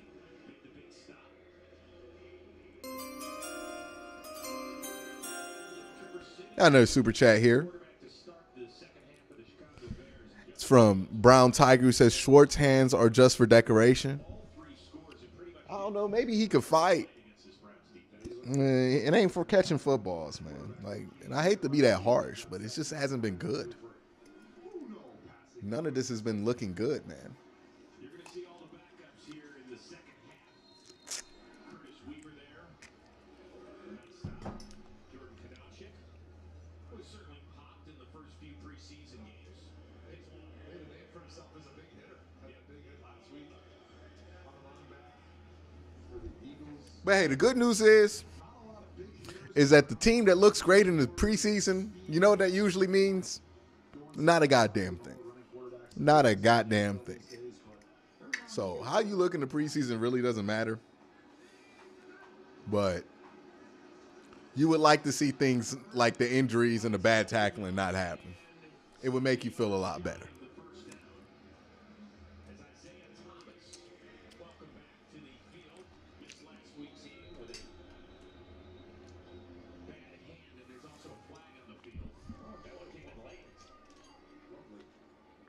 It's another penalty on the Browns.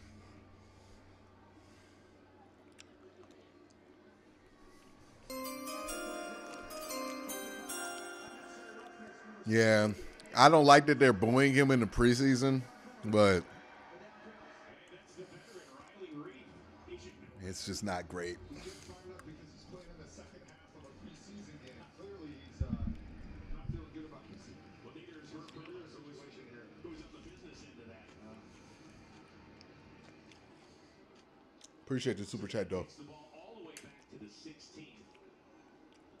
Get those penalties. Yeah, I just think the crowd booing him sends the wrong message to the players that you actually like. Thank you, Eli Manning. Simeon. Wow, you just dropped that. All right, Josh Dobbs time. Let's see if Josh Dobbs can make the comeback. The rookie 7th-round pick out of Oklahoma. Pretty big week for that kid. Came a daddy. Aubrey Thomas born on Tuesday. Congratulations to him and his family. He's been a guy that's been a pleasant surprise in training camp. They got him in the 7th round out of Oklahoma. He led that team. He looked like a mini Jarvis Landry out there to return that punt. Is that Mike Harley? The 7th round showed it right there why the Browns are really high on this guy. Aesop Winston. Trying to find his way outside. Doesn't get much.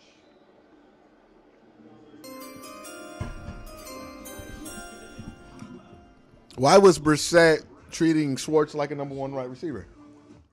Schwartz is in there for Amari Cooper, who's out. The way wide receiving position works, right? And I need to explain this because I don't think a lot of people have a good grasp on this. Every wide receiver is called a wide receiver. We know this. But there are 3 positions for wide receivers. There's an X, a Z, and a slot, right? The slot receiver, Ray Rags says his target to catch ratio. Yeah, it's terrible, Ray Rags. He's bad. It's not good. So when Amari Cooper's not in there, he is the X. Anthony Schwartz is the X, which means he's the number 1 wide receiver, right? That doesn't mean he's the second receiver on the depth chart. That is Donovan Peoples-Jones, who is the Z. He runs the Z routes. The slot, it looks like it's Demetric Felton, but here's the problem the Browns have.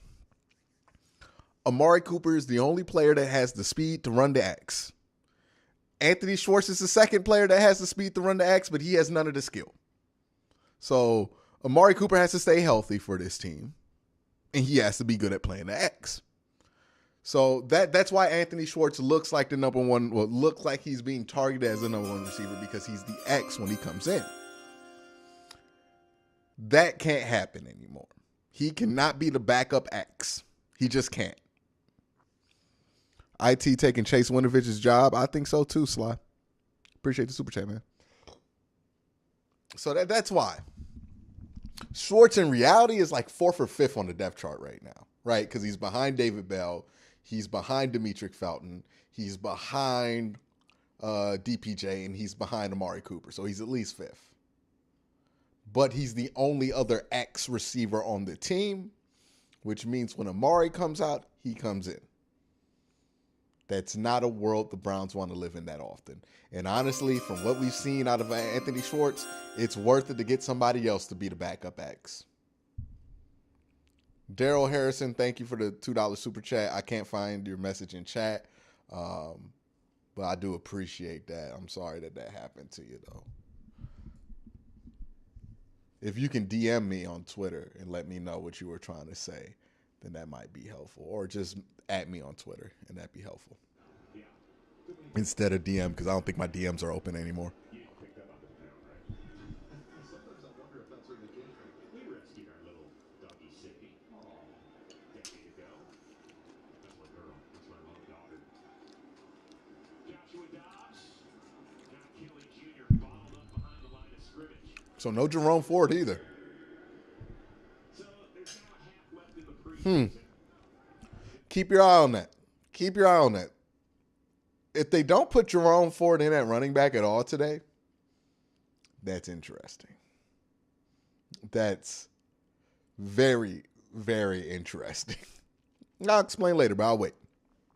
Clean football right now. No mistakes, no mental errors, but try to do what you can within the flow of the offense where you can grab the attention of your quarterback. Dobbs flushed out of the pocket. Holding. Penalty flag down. Javon Wims. Like that. He makes the catch against his old team and takes it inside the 30. But there is a flag in the Browns' backfield. It's a hold.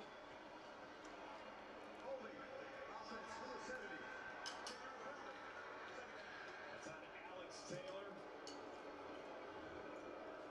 The former college hoopster.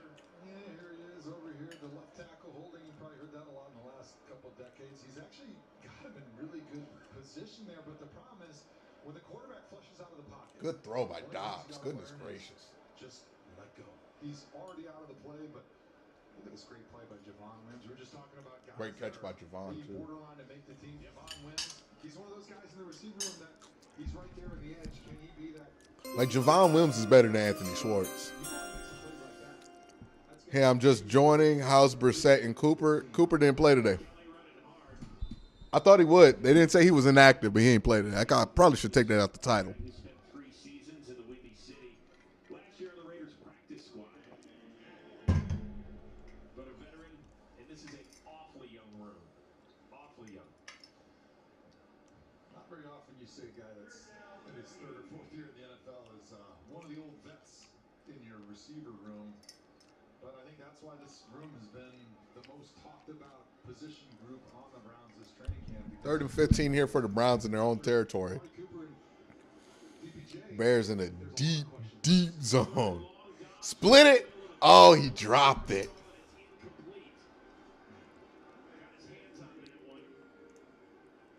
Well, this is the can't get right game, huh? Can't nothing get right today. Better than this happening in week 1, but ain't shit right going right now. Can't be right.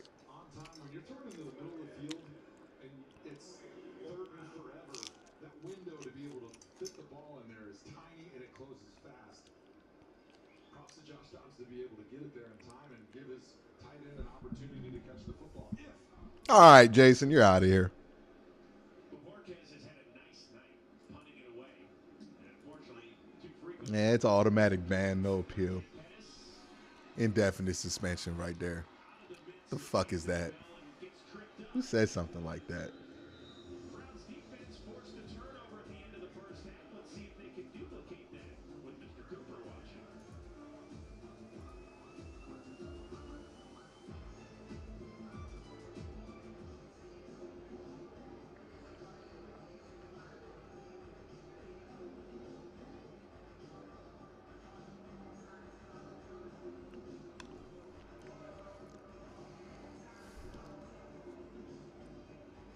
I like that, like, people are coming in. Oh, my team looks great in the pre. Okay, dog, bro. We've literally done. The Browns have literally looked great in the preseason. Went 4-0 just to lose every single goddamn game. If that didn't get you off of the preseason optimism drug, what they did in 2016, where they were undefeated in the preseason, just to look like absolute ass and trash during the regular season, I don't know what's gonna get you off that drug, to be honest. Like, that got me off that narcotic when I was just like, oh, this preseason means nothing that they went 4-0 because they're absolutely terrible. It's just the preseason. That being said, we can identify things from these games that we don't like. That doesn't mean that doesn't mean the sky is falling, but it does mean that there are concerns. Like every other team in the National Football League, Browns have some concerns. And we're going to talk about them and dissect them, and we'll get to the bottom of it. Trust me. I will waste no time here. But that don't mean that the season is over before it started.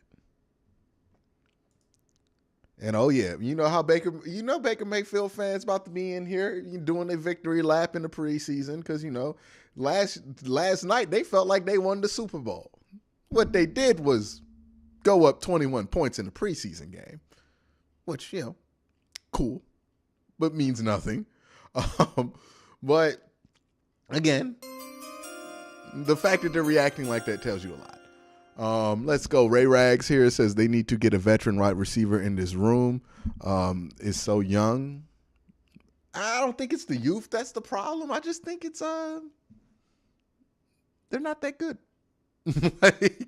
I don't know if a veteran, like if you put Dwayne Bowe on this team, does it make him any better? If you put an old guy who's not good on this team, does it make him any better? No, man. The fact is like they just need, they're not playing their good wide receivers, right? For whatever reason, David Bell wasn't in with the ones. Donovan Peoples-Jones was in there, but like, you know, he's Donovan Peoples-Jones. I honestly would like to see David Bell in over him. You know, it's just one of those. Sly says, yeah, both the Lions and the Browns went 4-0 and then lost every game in the regular season. Tells you what you need to know about the preseason right there.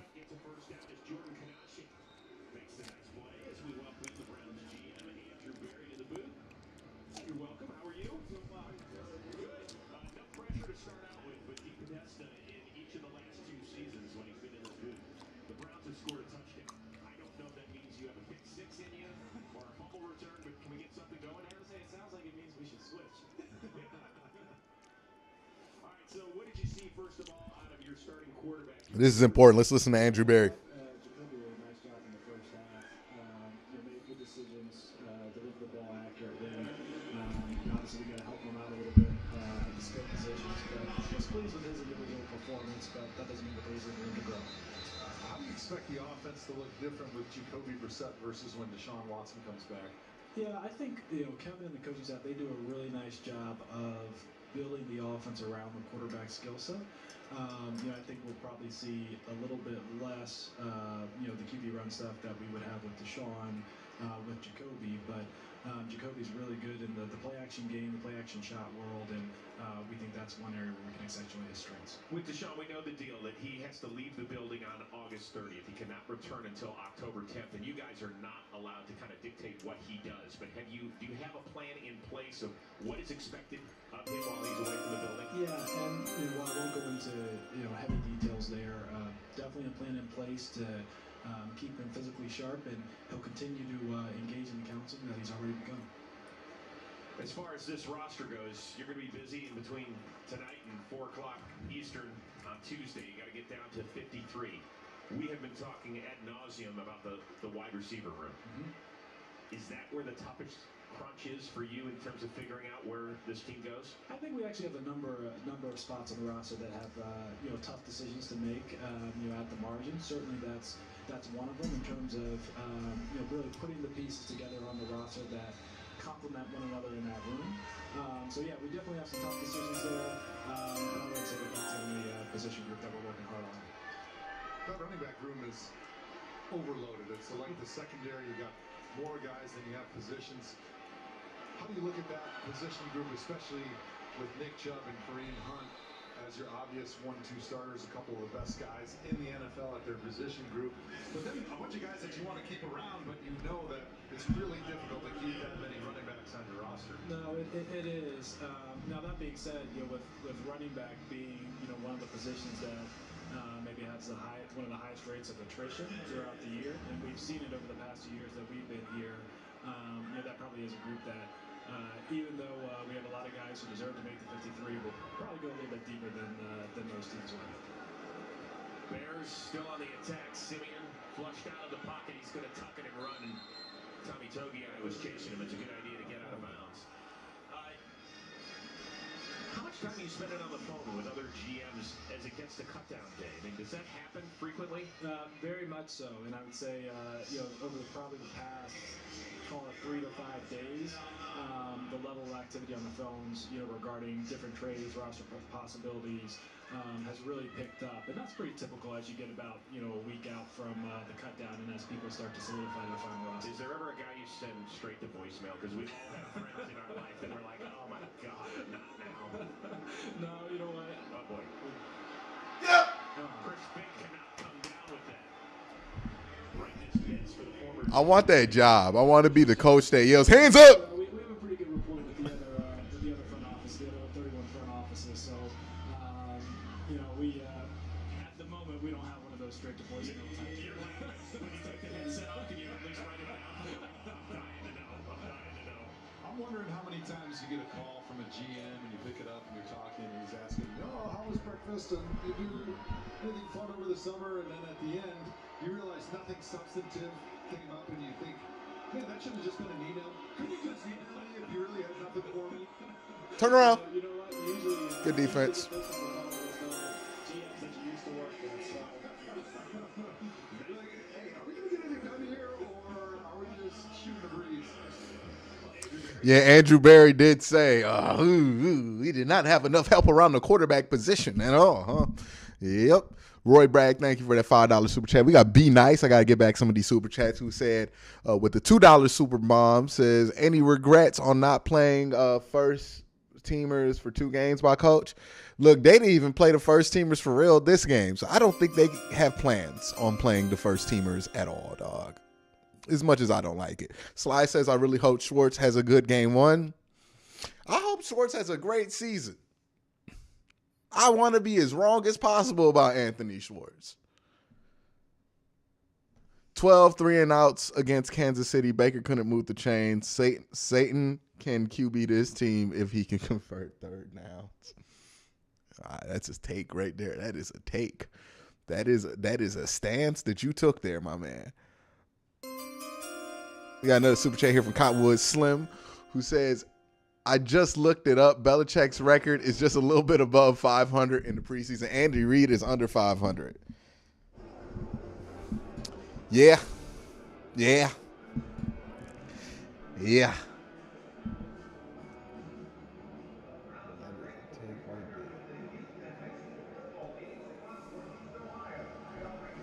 We got the Ghost of Judah Tribe, who came in with the corniest super chat in the world, brother. You from South Carolina? Is this how South Carolina? Y'all gonna need a massage after this ass whooping. Nice. Did you credit whoever you copy and pasted that joke from Reddit? Ghost of Judah Tribe. Come on, man. If you're gonna troll, if you're gonna pay money to troll, be good at it. You know what I mean? Like, be good at it.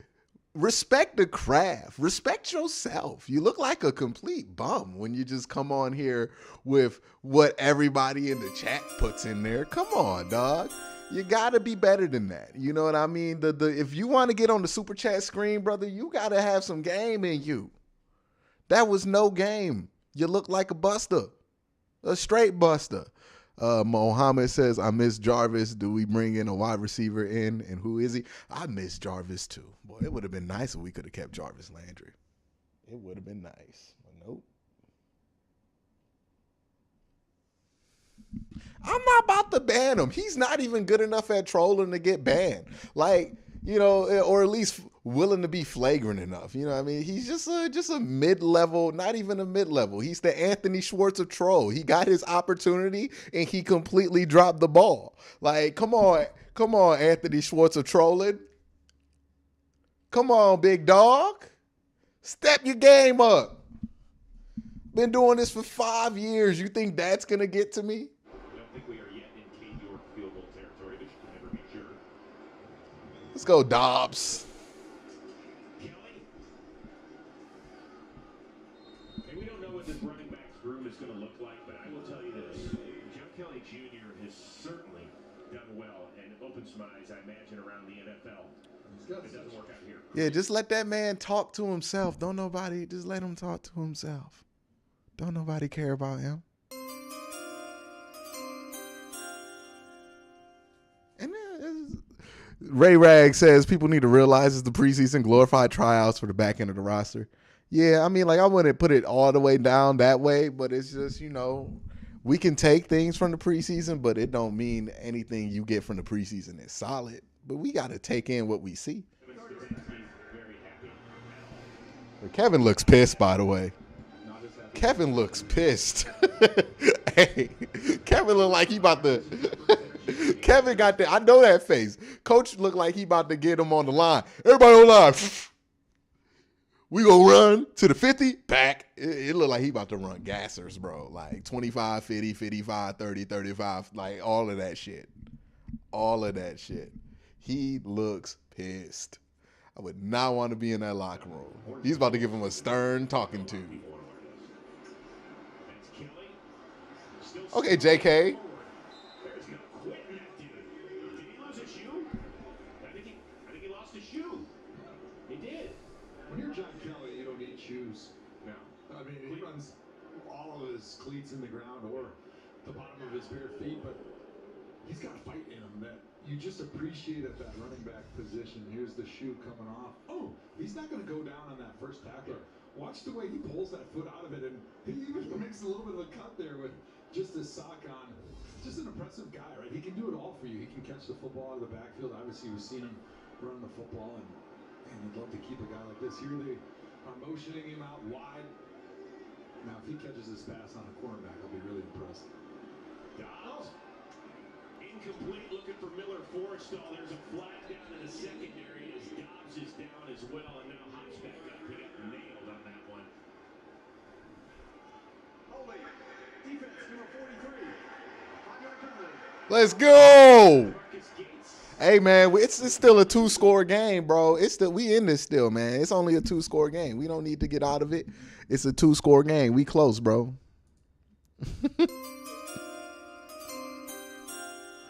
Got a super chat here from Sly who says Ghost probably camps outside of Cheesecake Factories hoping to meet Baker Mayfield. I don't know what Ghost does. Don't nobody know what Ghost does. Like, you know what I mean? Like, man, if he got friends, let them worry about Ghost. We not about to worry about trolls in the chat. Again, I'm against giving attention to a troll in the very least, but like a troll that's not talented, nah, we not about to amplify untalented people. Grab that huge North Dakota TV market, maybe another $1 billion for the Big Ten. Dobbs. Oh, Dobbs. Kelly, and there's another flag down in the Browns backfield. Boy, it's holding again. Some heat from Charles Snowden.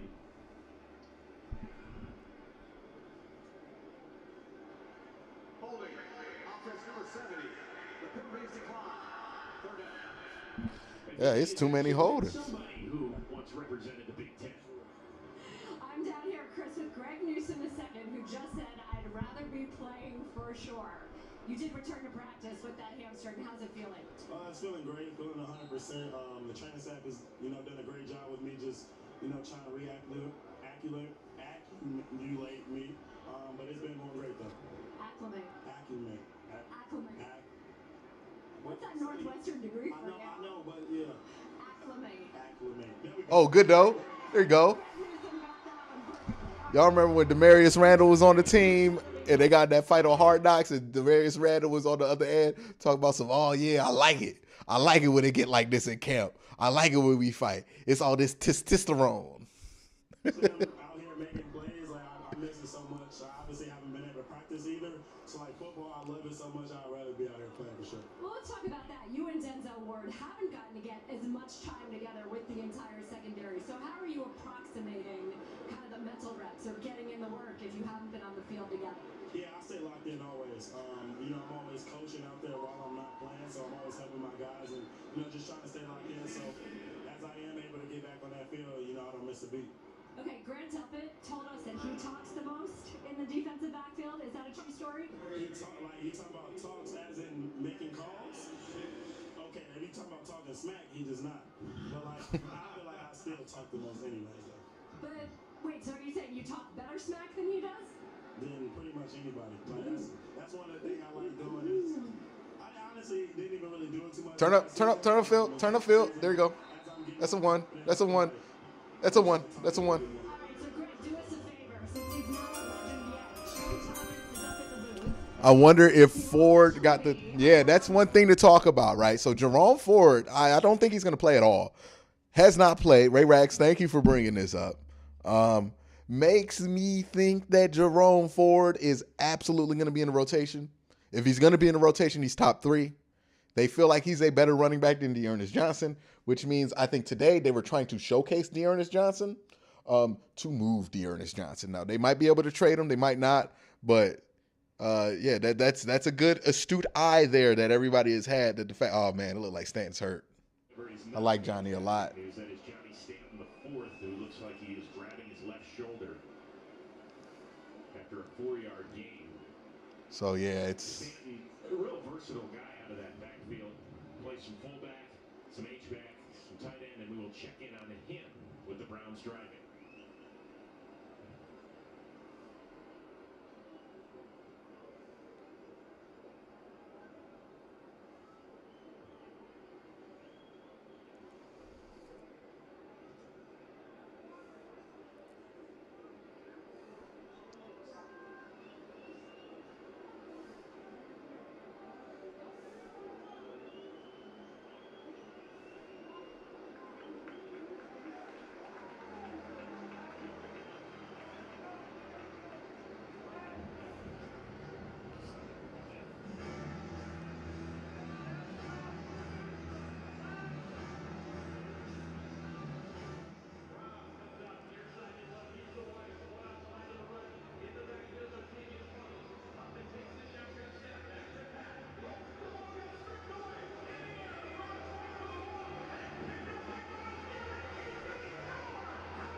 But yeah, there's some things to be worried about. The penalties are a concern, but everything else I'm not as much tripping about.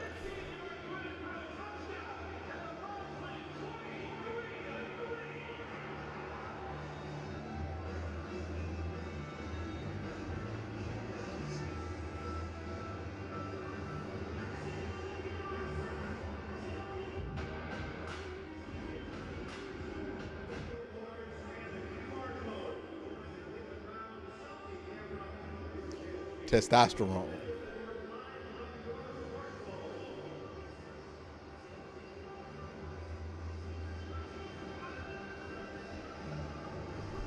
It's probably not great content. I'm sorry, y'all just watching me desperately trying to get a tweet out.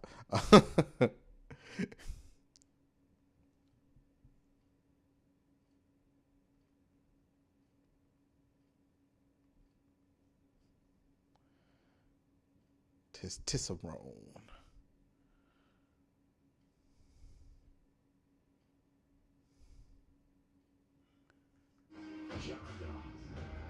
Catch him every weeknight at 6 and 11. No team knows Northeast Ohio better. Johnny Stanton the fourth. Walked off under his own power. Dobbs connects. All right, let's get it going. First down to Javon Wims, who's had a nice evening. Let's go. Man, this rap is not staying on. Are you listening? John, are you listening? Is that Siciliano? Well, yes, I can hear you, Chris. I can. Are you making fun of my... Don't do it. Don't do it. The Twitterverse will get a hold of this and never let me live it down. I don't know if I've ever been around somebody that makes as many good impressions as you do, Chris. Just the 3 games you've run out in preseason here. Push. Got it. Let's go. Versatility. Let's get some points on the board, B. People will make critics who would say, why don't you impersonate a good play-by-play guy to get this thing going?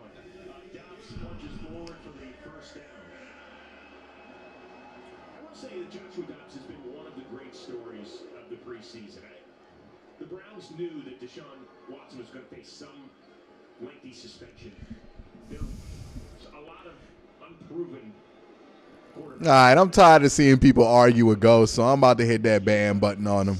He's not saying anything especially interesting.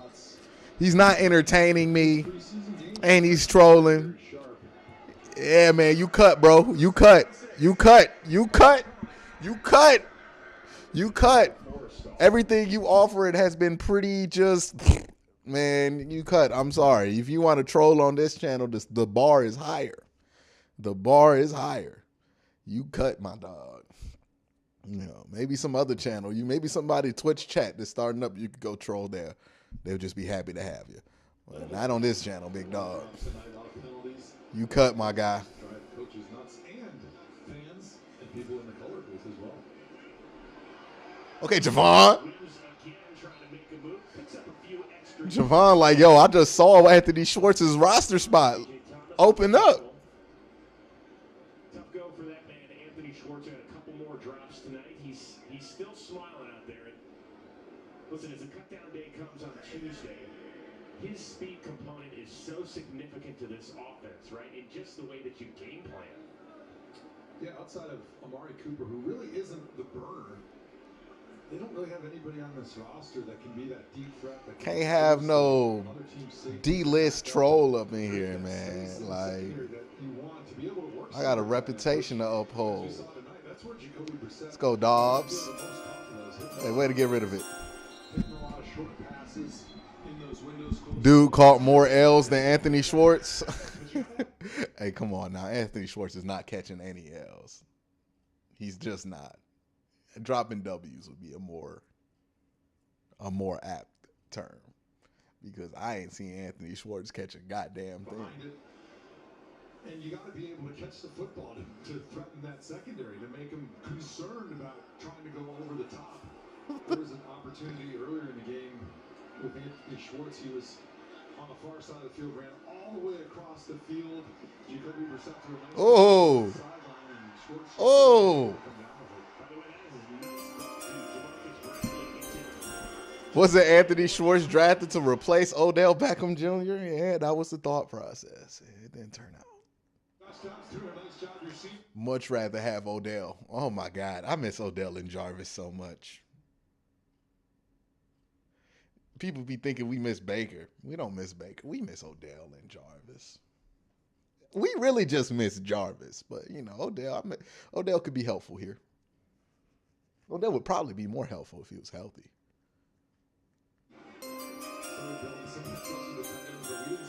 Somebody said, hold on, good run. Somebody said that Schwartz, the Ghost was the Anthony Schwartz of trolling. Yes, sir. Guess what? For the first time tonight, the Browns have entered the red zone. Brought to you by Mid's True Sicilian Pasta Sauce. Best ingredients, best quality, best taste, best promo. Hey, who named their pizza? Oh, I know they pissed, bro. They named their pizza place Mids, and now, you know, it's not a good name. Nobody wants to get some Mids from pizza. Somebody knocking on my door? Let's let this drive finish before I check that out. Right back to Wisconsin after this, so they don't come after me. They're going to take their summer home away if you want to take money out of their pocket. Don't do that. Kelly. Nailed. Another flag on the play here, man. Browns have had a really hard time tonight just playing clean football. The last thing you want to see in that dress rehearsal game is a lot of flags. Flags and injuries that'll drive you nuts in preseason game number 3. Personal foul.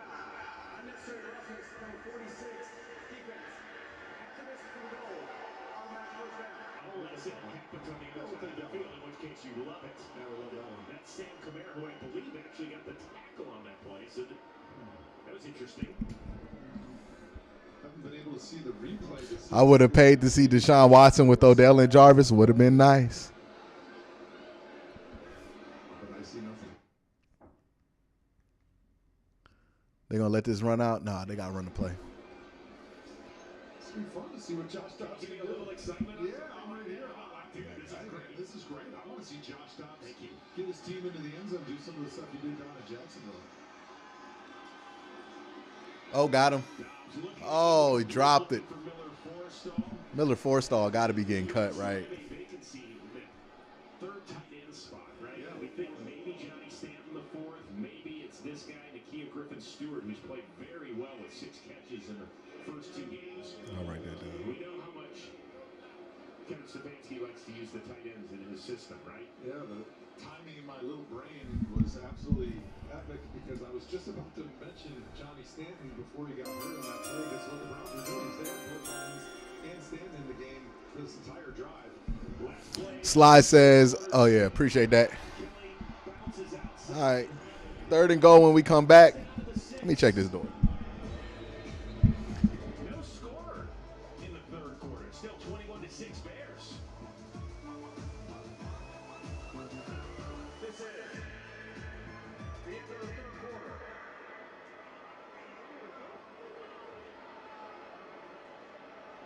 End of the 3rd quarter.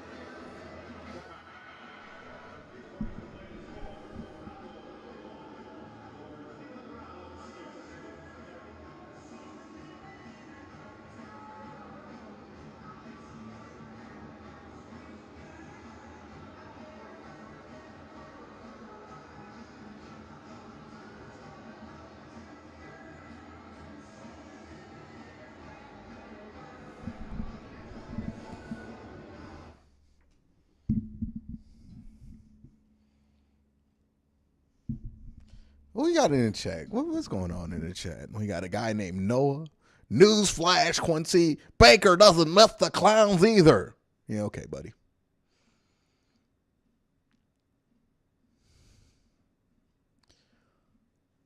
I'm pretty sure Baker don't miss the Browns. We sent his ass out of here. Of course he don't miss the Browns. Why would he miss the Browns? Man. I'm evaluating Noah's work before I hit that man button. Son, I'm working as hard as I can. Oh, it's just the same guy. Is it? I know you ain't make 2 accounts to dick ride Baker Mayfield. Is that what we doing now?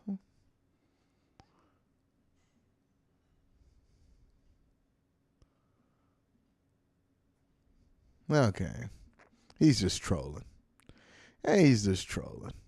All right. You know what? It's not an automatic, man, but it is a timeout because he said some corny shit in him. You know, I'll give him some time to think about some new stuff. You know what I mean? See, I'm fair. I'm fair. You think just because people are coming in from other teams and trolling, I'm about to be, oh, man, not on this chat. You can't say anything not positive about the Browns. Nah, man. I just want to encourage people to step their game up. You know, I want to see y'all become the best that y'all can possibly be at whatever it is that you choose to be. If what you choose to be, by the way, 9 penalties for 70 yards is pissing me off. But if what you choose to be is an internet troll, I want you to be good at it. You know what I mean? And you're not going to be good at it if you just doing this and all your friends on Discord like, it's a common W. You know what I mean? And just letting any kind of mediocre behavior slide through when it ain't working. You know what I mean? Now, I'm here to encourage and grow and, you know, maybe tell you your shit stinks sometimes, you know? 3rd and goal. Dobbs. Run that shit, Josh. Go for it, Josh. Knocked away by Lamar Jackson. Not the one we see twice a year in Baltimore. A lot of times you get down close to the goal line. Defenses, when it's 3rd down, they're going to either send the house, blitz 8, or they're going to drop into coverage. And that's all I'm here. You know, I just want to improve everybody and help everybody step their game up, you know. And I've noticed that, you know, the trolling on YouTube has been subpar. It's much better on Twitter. We got a ways to go if you want to troll. You know, I would rather nobody troll, but I know they ain't gonna stop nobody. Let's go, Josh. Butter! Let's go! Let's go! Let's go! Let's go! The GOAT! The GOAT! The GOAT! Hold on. Put that in. Come on. Come on. Come on. Yeah. Oh. they're trying to exchange Ooh. routes when they cross. Let's go. Let's go. Let's go. Let's go. A big opportunity in the corner of the end zone for Johnson. Let's go. Just over the outstretched arms of the Bears defender. And the Browns are going to go for 2. This is normally something you would see because of the math during the regular season. Twitterverse. Roll that shit out, Josh. Roll that shit out, Josh. Stay on your feet, Josh. Stay on your feet, Josh. Dobbs got it. Let's go. Let's go.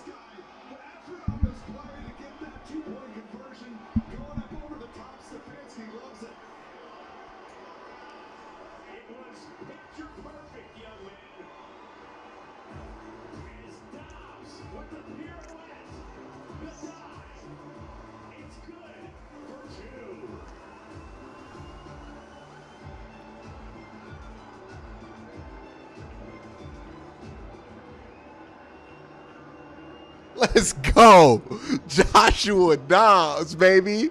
Joshua Dobbs. Y'all can keep talking about Baker Mayfield all y'all want, baby. We don't need 6. We don't need 7. We don't need 4. We got 15 in the preseason, baby. Black Josh Dobbs got the cooker. Josh Dobbs got the hammer. Look at him looking like Lamar Jackson on the play. Running around, doing around. And you know what? When it came down to it, put his head in the middle and said, F it. I'm scoring, bro. I'm scoring. That's what I'm talking about, Joshua. That's what I'm. What's Josh Dobbs' full name? Let me put some respect on Joshua Dobbs' full name, man. Let's find out on Wikipedia. Does he have a middle name?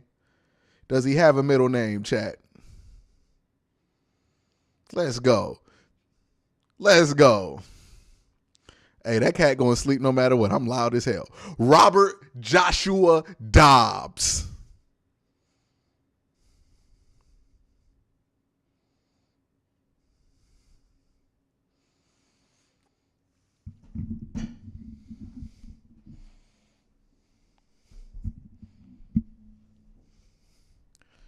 That's what I'm talking about, Mr. Dobbs. Kevin like, hey, bro, don't do that shit in no preseason, though. We need you to stay healthy.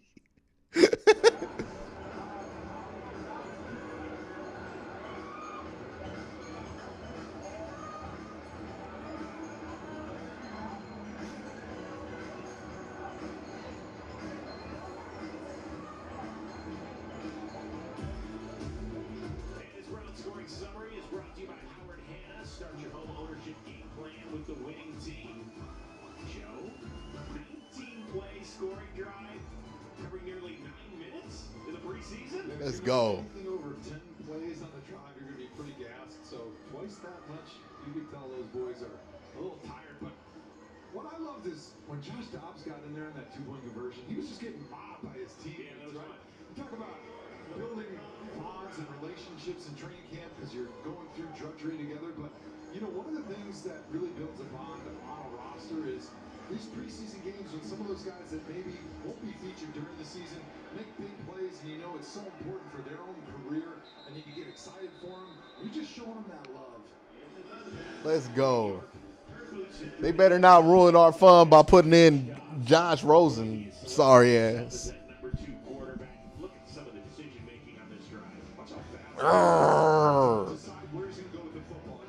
Cat-like quickness.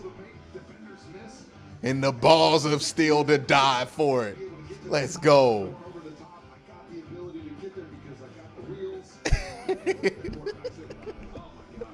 That boy an animal. That boy an animal. They got the Peterman out there.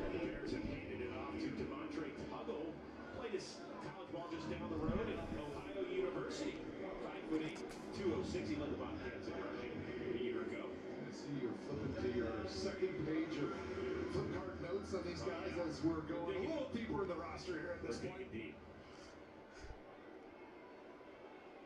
Just in case you're doing the math, Browns with that two-point conversion back within a score. Peterman in and out of the hands of Shaw. There is no overtime in preseason.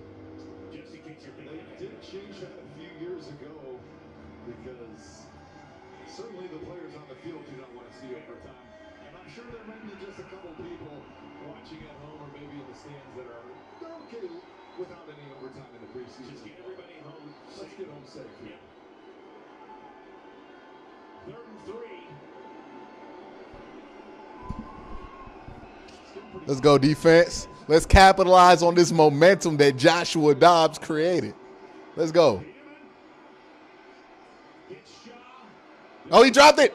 Down in the backfield, and so too is Chris Odom, who is grabbing his knee. Oh, no. Oh, I feel so bad for him. USFL MVP. Sly says we in trouble. They put Nathan Peterman in. They got the Peterman in the game. One of those guys fighting for those defensive line positions. Oh, let's go. We coming back, man. Comeback season. Well, the good news is the penalty on the Bears, but this is Some awful news for Chris Odom, who was the USFL Defensive Player of the Year. He led the Houston Gamblers with 12 and a half sacks. And certainly has made a favorable impression during his summer camp stint here in Cleveland. Guy who is trying to battle his way back into the NFL has not played an NFL game since 2019. Robert Joshua Dobbs III. Down 7 in the fourth. Only 27 years old, from Alpharetta, Georgia. That's not too far. Went to the University of Tennessee. Yeah, it sucks for Chris Odom, though. He wasn't going to make the team, but it still sucks, like, to get hurt like that.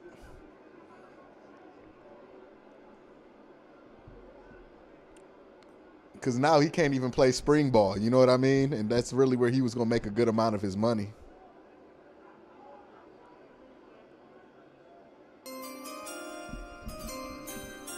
Without Watson or Mayfield leading the offense, the Browns have a bottom 5 offense, even with the best running back room. And I wonder why. Hey, bro, wasn't Baker here last year and they were completely ass on offense? Like one of the worst offenses in football. I can understand why you would throw Deshaun in there, because Deshaun's good at quarterback. But why the hell did you try to fit Baker Mayfield in there like nobody didn't see that? Come on now. That's like when Peter Griffin tried to hide behind a light pole. Like, bro, you can't hide that obvious shit you just tried to pull in there. Get out of here. You know what? What's his name? We're going to have to kick him out.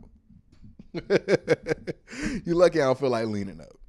Come on, man. You worse than that last dude that was in here that was trying to troll. Again, man, I only ask that if you do this, be good at it. Be good at it. I don't like watching mediocre shit. And y'all keep giving me some mediocre, some mid trolling. Some mid trolling.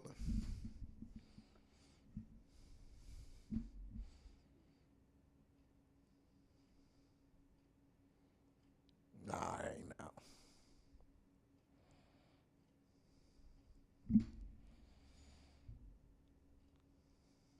Damn, they got the card out for him. That sucks.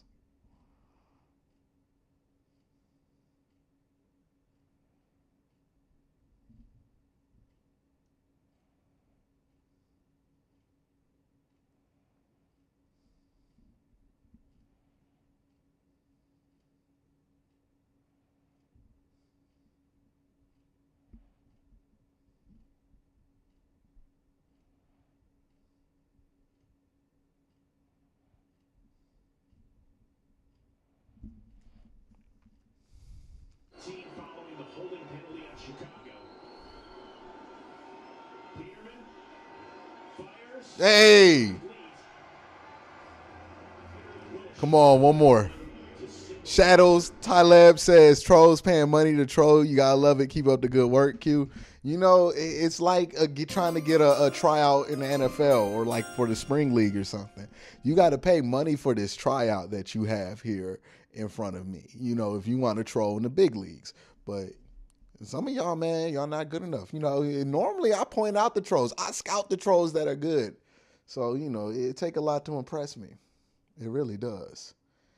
And look, if you follow me on Twitter, you know I be trolling sometimes. I feel like I'm pretty good. I'm not Tony Sereno good at trolling, but I hold my own. You know what I mean? I hold my own.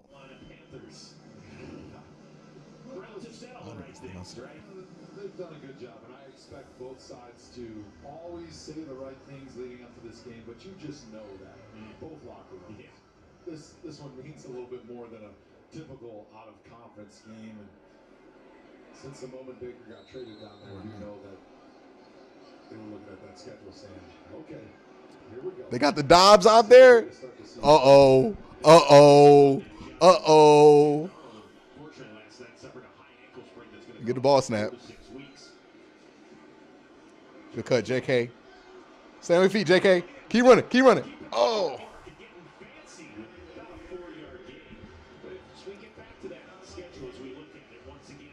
Jacoby Brissett penciled in as the starting quarterback for the first 11 games. Deshaun Watson not eligible to return until week 13 down in his old stomping grounds of Houston. So a lot of Browns fans, of course, trying to do the math. You know, what do we think we'll be? We be 7-4. We be 6-5. You know, we all play that game. Well, that's what's fun about being a fan is you can play the schedule game. That was one of the things that I enjoyed the most. Hey, 30 feet. Hey, fumbled it out of bounds. We good.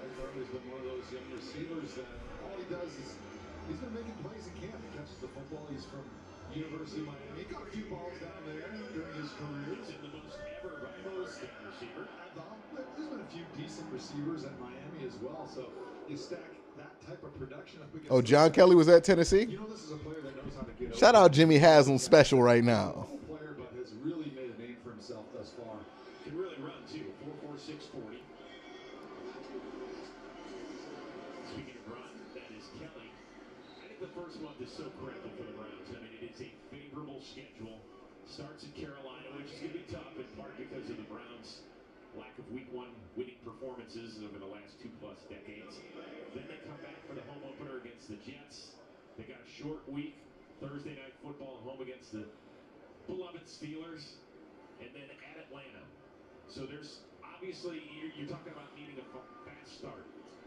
Yeah, that'll be really important. And you're talking about as a fan, you get to play the schedule game. Something you don't get to do. Tight coverage here, one high shell. Beyond the very next game that is on the schedule, but yeah, the Browns just don't have a good play call for it. Some nice wins against teams that they should beat. When you look at them on paper, you don't have your starting quarterback, but your roster top to bottom is still better than them because you're not playing the upper echelon quarterbacks of the league early on in the season. Yeah, speaking of a loaded roster, Didi Kinkabwala is hanging out with a couple of studs. I'm sorry, guys. I'm here in between Anthony Walker and John Johnson, who are apparently arguing about whether they can do an interview together. I thought you were supposed to be the leader of this team. I had to make sure he got here. He's good, though. He's good. We're good now. Why are you crying? He's scared to do an interview by himself, for whatever reason, but I'm here. Because I'm such a scary interviewer, clearly. We're very intimidating. Teamwork makes the dream work. It does make the dream work. All right, let's start with that. This defense, outside of your two defense. They got what, 3rd and 15? Really about having these huge fancy names. Why does it work so well? I mean, John Johnson is a fancy name. If you look at, the Rams defense when he was there, got all those guys, to play together, and he did his job every game. Made some huge plays in that playoff run. So that's a big name. But like you said, the two DNs, the corners, they okay. We got guys that fly around, make plays. He fumbled that? What was that? On the same page, all 11. Coach Joe calling it. We feel like we They finally live fed after watching you for a few years. Oh, finally got a live feed after watching you for a few years. Great job. Keep it up. Appreciate you. Appreciate the support, Ronald. And when you build a culture like that, and get everybody to buy in, and like you said, when we do our job, we win. So that's our thing. All 11, everyone handled their 111th, and it's been paying off. John Johnson told me the first week of camp that the goal was to be the Oh. Is that like a lot of pressure to just lay that out? What happened? Execution. What happened? To execution, everybody doing their job, and then like you said, nameless. You know what I'm saying? Guys just want to make plays, and we understand that if we all do our job, somebody's going to make the play, and you got all 11 guys buying into that, believing in that. It's something special. All right, who do people listen to more, you or Anthony? I don't know. I mean, I'm not a guy to boss people around. I just kind of lead by example. I always want to be doing the right thing, but probably him. I don't know. I do see you talking a lot. I don't like to boss people around either, but I like to make sure we're all on the same page. As a Mike, you got to do that. John does it too. He's a little shy about his, but I want to make sure that we're all on the same page. And I have to. All right, you see Josh Dobbs flying over that pylon over there? Are you thinking, what are you thinking? Man, he playing like it's the Super Bowl, man. Hey, look, he scored, but hey, take it easy, baby. Like, we gonna need you, you know what I'm saying? But it just shows, how much he wants to win and the competitor that he is. So it's crazy. Is there a sense of relief that now you're kind of moving forward and you know how you're moving forward? Yeah, no doubt. I think we all feel the same way. At the end of the day, we understand as a defense. All right. We got a job to do. Good suppression. To be an elite team. And Oh, way to get him. Oh, my God. IT, make the tackle. All right, still got him down for one. IT, you got to make that. we can do both. Let him play both ways. I mean, I wouldn't maybe tight end. I don't know about receiver. If you could play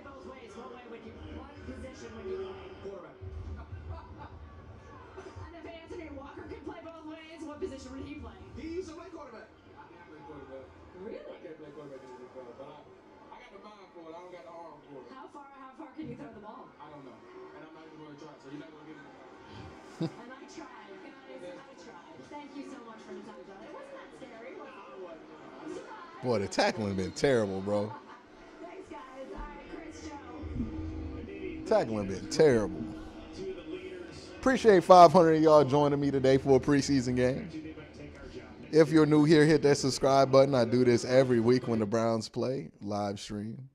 So also on top of that, I offer videos on a daily basis about the Cleveland Browns.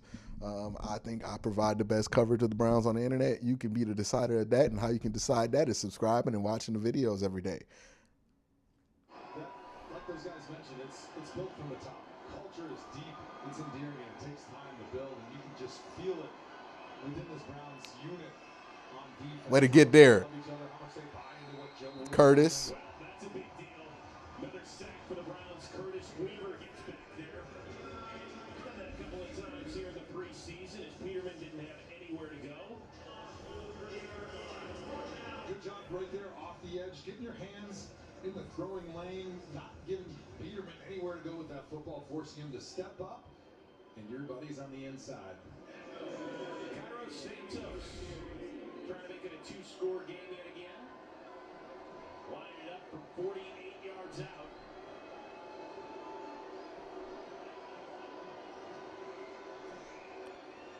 Nope. No good. No good.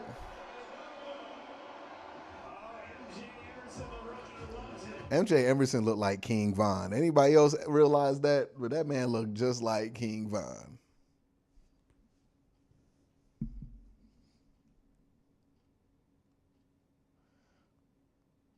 I gotta ask Twitter that.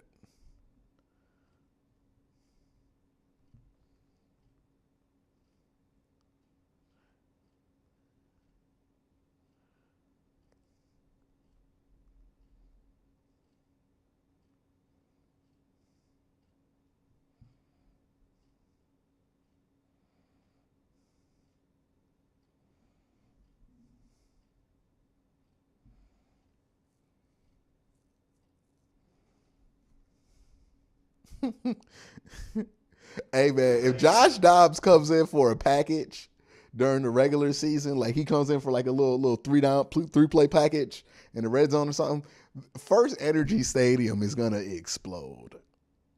Like, we are gonna be so hyped for Josh Dobbs no matter what he does.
Part of the Browns' commitment to youth and high school football here in the Buckeye State, as well as education, the Hassel and Johnson families have funded high-quality synthetic turf fields at 13 sites over the past 6 years.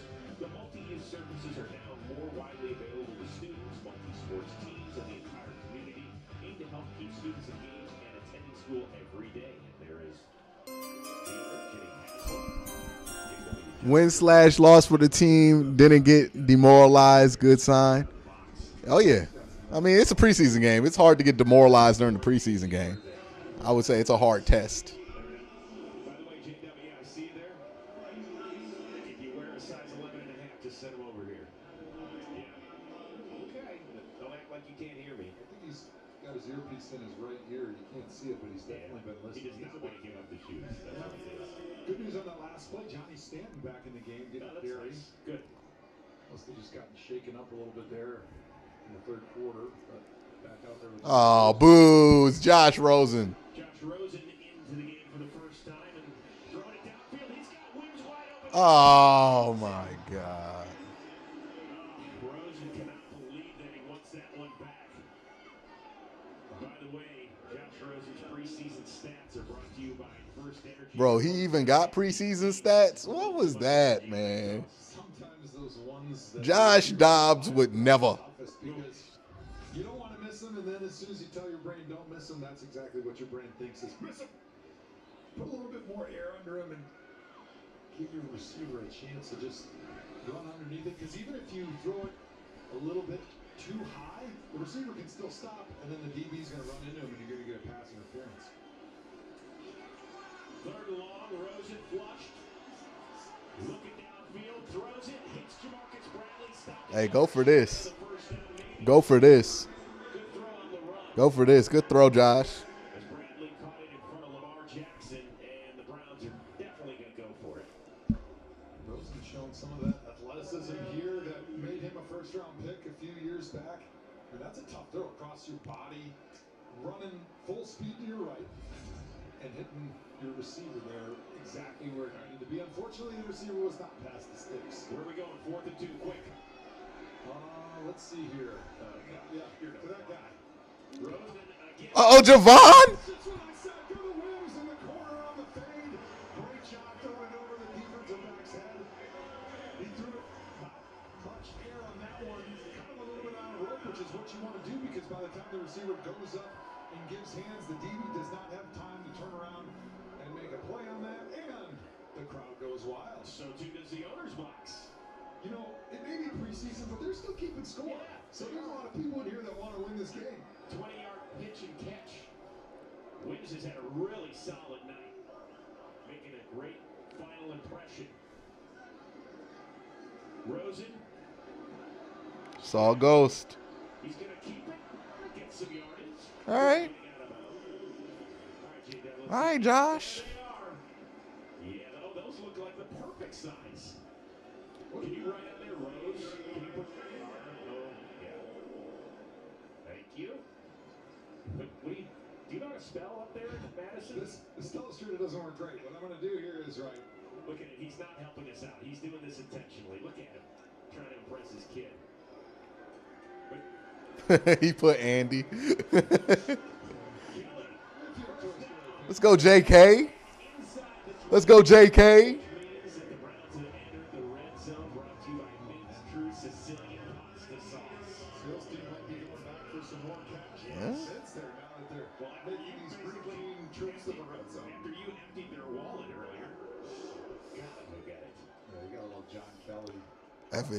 F it. Javon Wims is there somewhere. F it. Javon Wims is there somewhere. Just throw that thing up to Javon Wims and see what happens. Let's make it jump. Let's make it jump. Don't hard count your own team, Josh. Kelly off the left side trying to find space, and he does not. Shoved out of bounds by Devontae Harris. Josh Rosen is going to be interesting come Tuesday, cut down day. Will the Browns keep 3 quarterbacks? It's certainly not a lot. Not every team does. Now, especially looking forward in the season, knowing that at some point you're going to get Deshaun Watson. Who is taking Anthony Short's spot if he gets cut? Literally anybody. You really want to have 4 quarterbacks on the roster at that point. Well, at that point, it's So if you're going to cut him, right? If you're going to cut him eventually, you almost want to think maybe you want to save that roster spot for one of those other position groups that has so much talent, like the running back room, maybe the safety secondary room. Like you'd love to be able to keep one of those guys, especially knowing that you're going to have to cut that 3rd quarterback when Deshaun does come back. That was Nakia Griffin-Stewart with the snag. Throw that shit up to Javon Wims. Give us what we want. Throw that shit up to Wims, man. That's the next invention in the NFL game. Kelly Jr. JK, you ain't got it, bro. You ain't got it, bro. You ain't got it, bro. Come on, man. Come on, Josh. And you run the football, To me, that's telling me your head coach is thinking he's going to go for it on 4th down. Yes. Particularly down 7 with under 4 to go.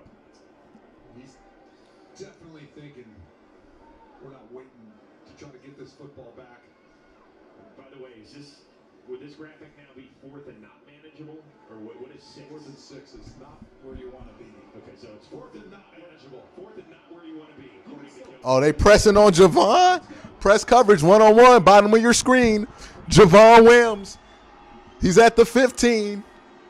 Drop back. Oh, he's running a fade. They throwing it. Javon almost had it. Oh. Damn, Javon, you almost had it, man. Cat's still asleep. The cat is still asleep. Look. She's asleep, bro. Exactly where you want to throw it, because when your receiver does a great job boxing out the defensive back, if you try to throw it right to that power, you know that it's your guy. She used to me. I be loud playing video games, loud watching the games. She used to me. Well, we've seen way too many drops there tonight. He would have been hard pressed. DB and running back scouts are on fire. Yeah. No question. I believed in him. I thought he could have got this few inbounds there. Arrgh. Oh, wow, fumble. Man, put Josh Dobbs back out there so we can win. Let's go. Is DeAnthony Bell again? Milk Wilson? Bears are running a dual concept, which is Yaga. without pullers, and they force it really nicely to the edge. They extend it. The Browns do a great job punching the football out. That's exactly what you need, right? That's the point of the game. We've seen DeAnthony Bell pull off the Peanut Tillman punch, this time against Peanut's former team. Right in that position in the game, going for the football. You'll love it from your defense. Heavy football. So because of the turnover, the Browns are once again in the red zone, brought to you by Mid's True Sicilian Pasta Sauce. So Cleveland with another opportunity to tie it. He's had like a turnover in every game. Like DeAnthony Bell got to make this team.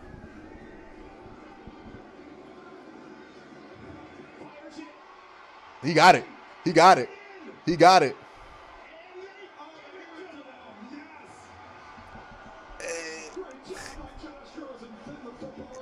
Hey, let's go. Let's go.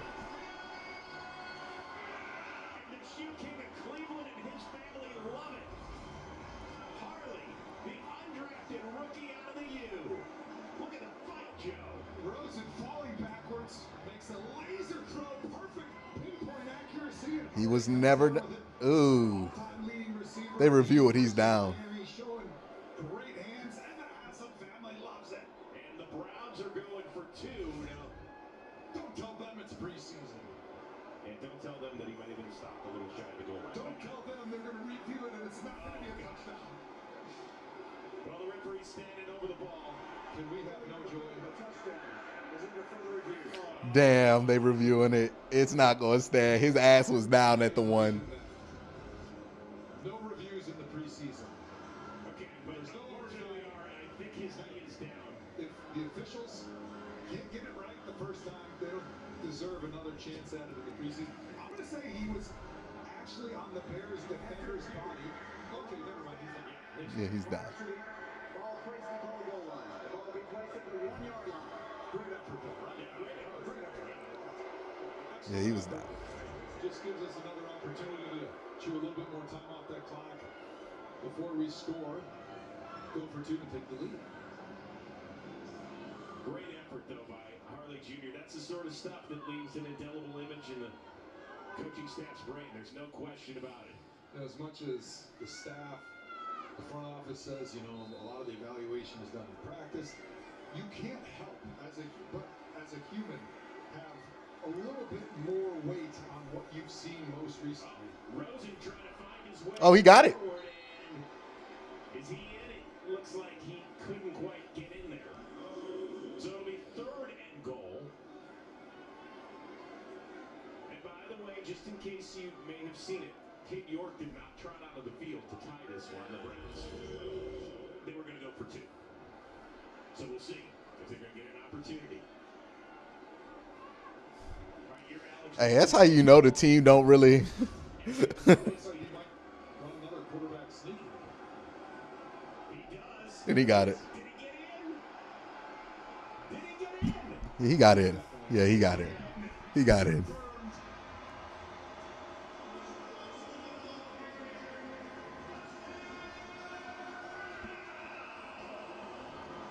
So Josh Rosen and the Browns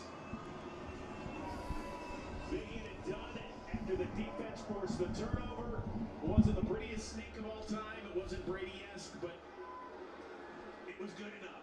I'll say he's pretty smart there in that situation. A lot of times quarterbacks that are inexperienced, they're just going to close. Let's win the game right here. Let's win the game right here. Let's win the game right here. Let's go. So Browns going for 2 and the lead. Rosen fires it. Incomplete. Damn. Looking for Wims.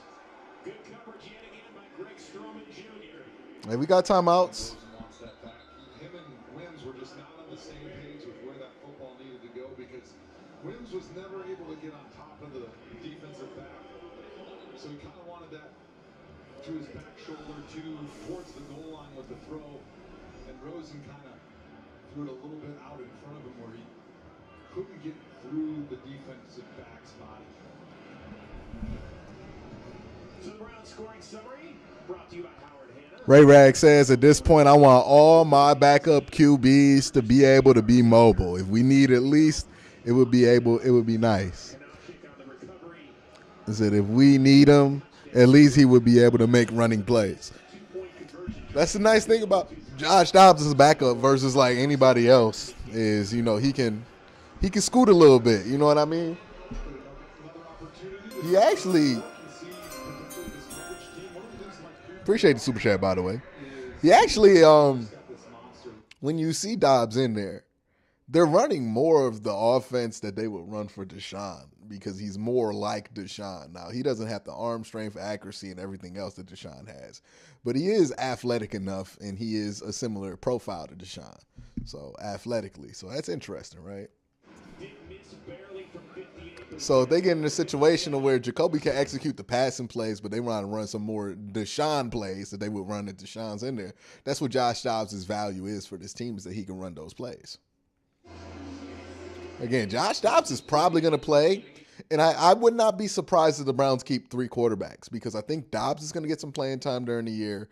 Brissett's going to start every game until Watson's in there, but they'll have packages for Dobbs.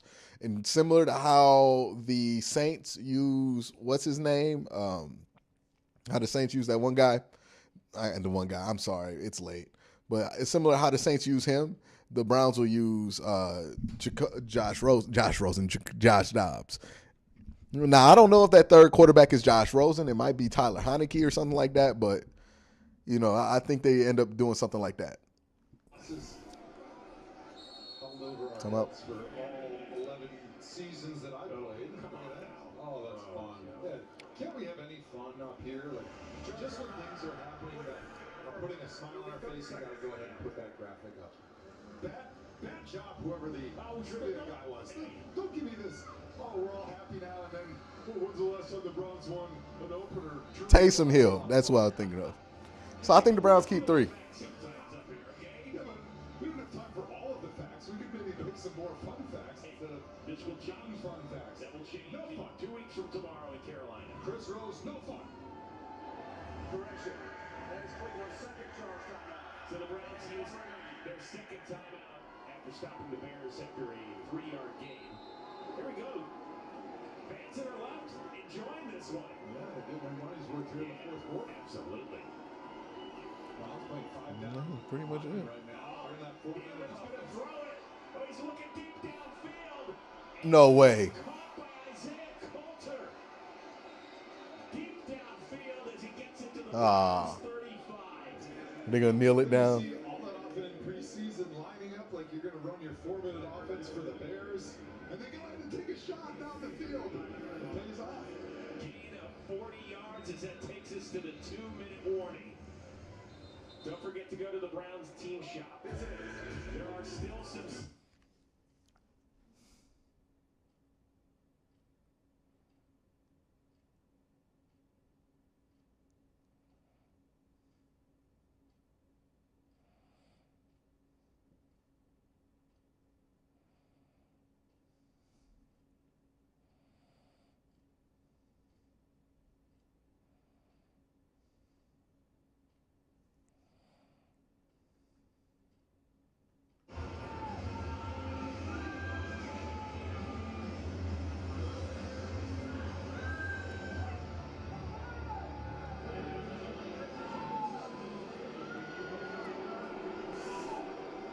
Whew, poor Anthony Schwartz.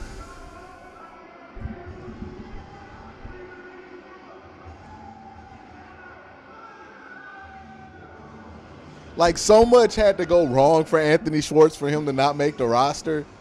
And legitimately, that's just what this whole preseason has been. Everything going wrong for Anthony Schwartz.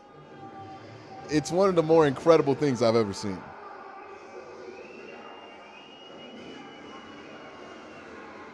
That nigga ain't coming.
All right, well, Bears with the lead and the ball. 21-20, Browns are down. We want to thank our amazing crew that brought you all the pictures and sounds during our 3 weeks. Let's see what they do here. Here on News 5, the Browns games have been produced by Jonathan Siegel, directed by Chris Benson. Coordinating producer Joe Katay, our AD Dan Larson, amazing group of Ohio technicians, Griffin Jacob, Stephanie Tavaco, Gene Winter, Megan Short, Dave Wallingford. Browns do get a stop there on first down, and we're going to let the clock roll, even though they have a timeout left. Also, Doc Velasco, Eric Metz, Matt Smith, Dave Sheets, Ryan Banks, Mike Dixonstein, and Autumn Henshaw. Thank you very much for everything you do. Even if Joe's going to yell at you for putting up the Browns' Week 1 record. You can take it up with him, okay? I'm going to say thanks to you, partner. It's been a blast, dude. It's been a lot of fun. Oh, man. Normally you don't have this much joy in the preseason, but working with you, buddy, a true professional, it's been an honor. It's been great, man. It really has been fun. We've known each other a long time. That's the game. Getting another first down for the Bears will be able to take a knee from here. That's the game. And now we get ready for the season. 2 weeks from All right, man. Preseason's over. It'll be a fun regular season. This AFC North is stacked. It really is stacked. I mean, anybody could come. The preseason is officially over as we're about to hit triple zeros on the last preseason game. Browns walk out with a 1-2 preseason record. Some good, some bad, right? Overall in the preseason, I would say Joshua Dobbs has been a pretty consistent good. The bad has been the penalties, right? The penalties has been a concern. So we'll see if the Browns clean that up. But, you know, it's gonna be a long, well, not a long. It's gonna be a long 2 weeks before the first Browns game of the season in 2 weeks against Baker Mayfield and the Carolina Panthers. And we are now full steam ahead into week 1. Browns going to do cut downs on Tuesday, and after that, it's all over. The preseason is over. It's game day preparation. Deshaun Watson will not be in the building for about 11 weeks, and this will be it, man. So it's almost that time. Get ready. Make sure you subscribe. Make sure you're notified. The video will probably come out tomorrow morning, recapping this whole thing. But for today, I want to thank y'all for watching. Y'all have a great day. Have a good night.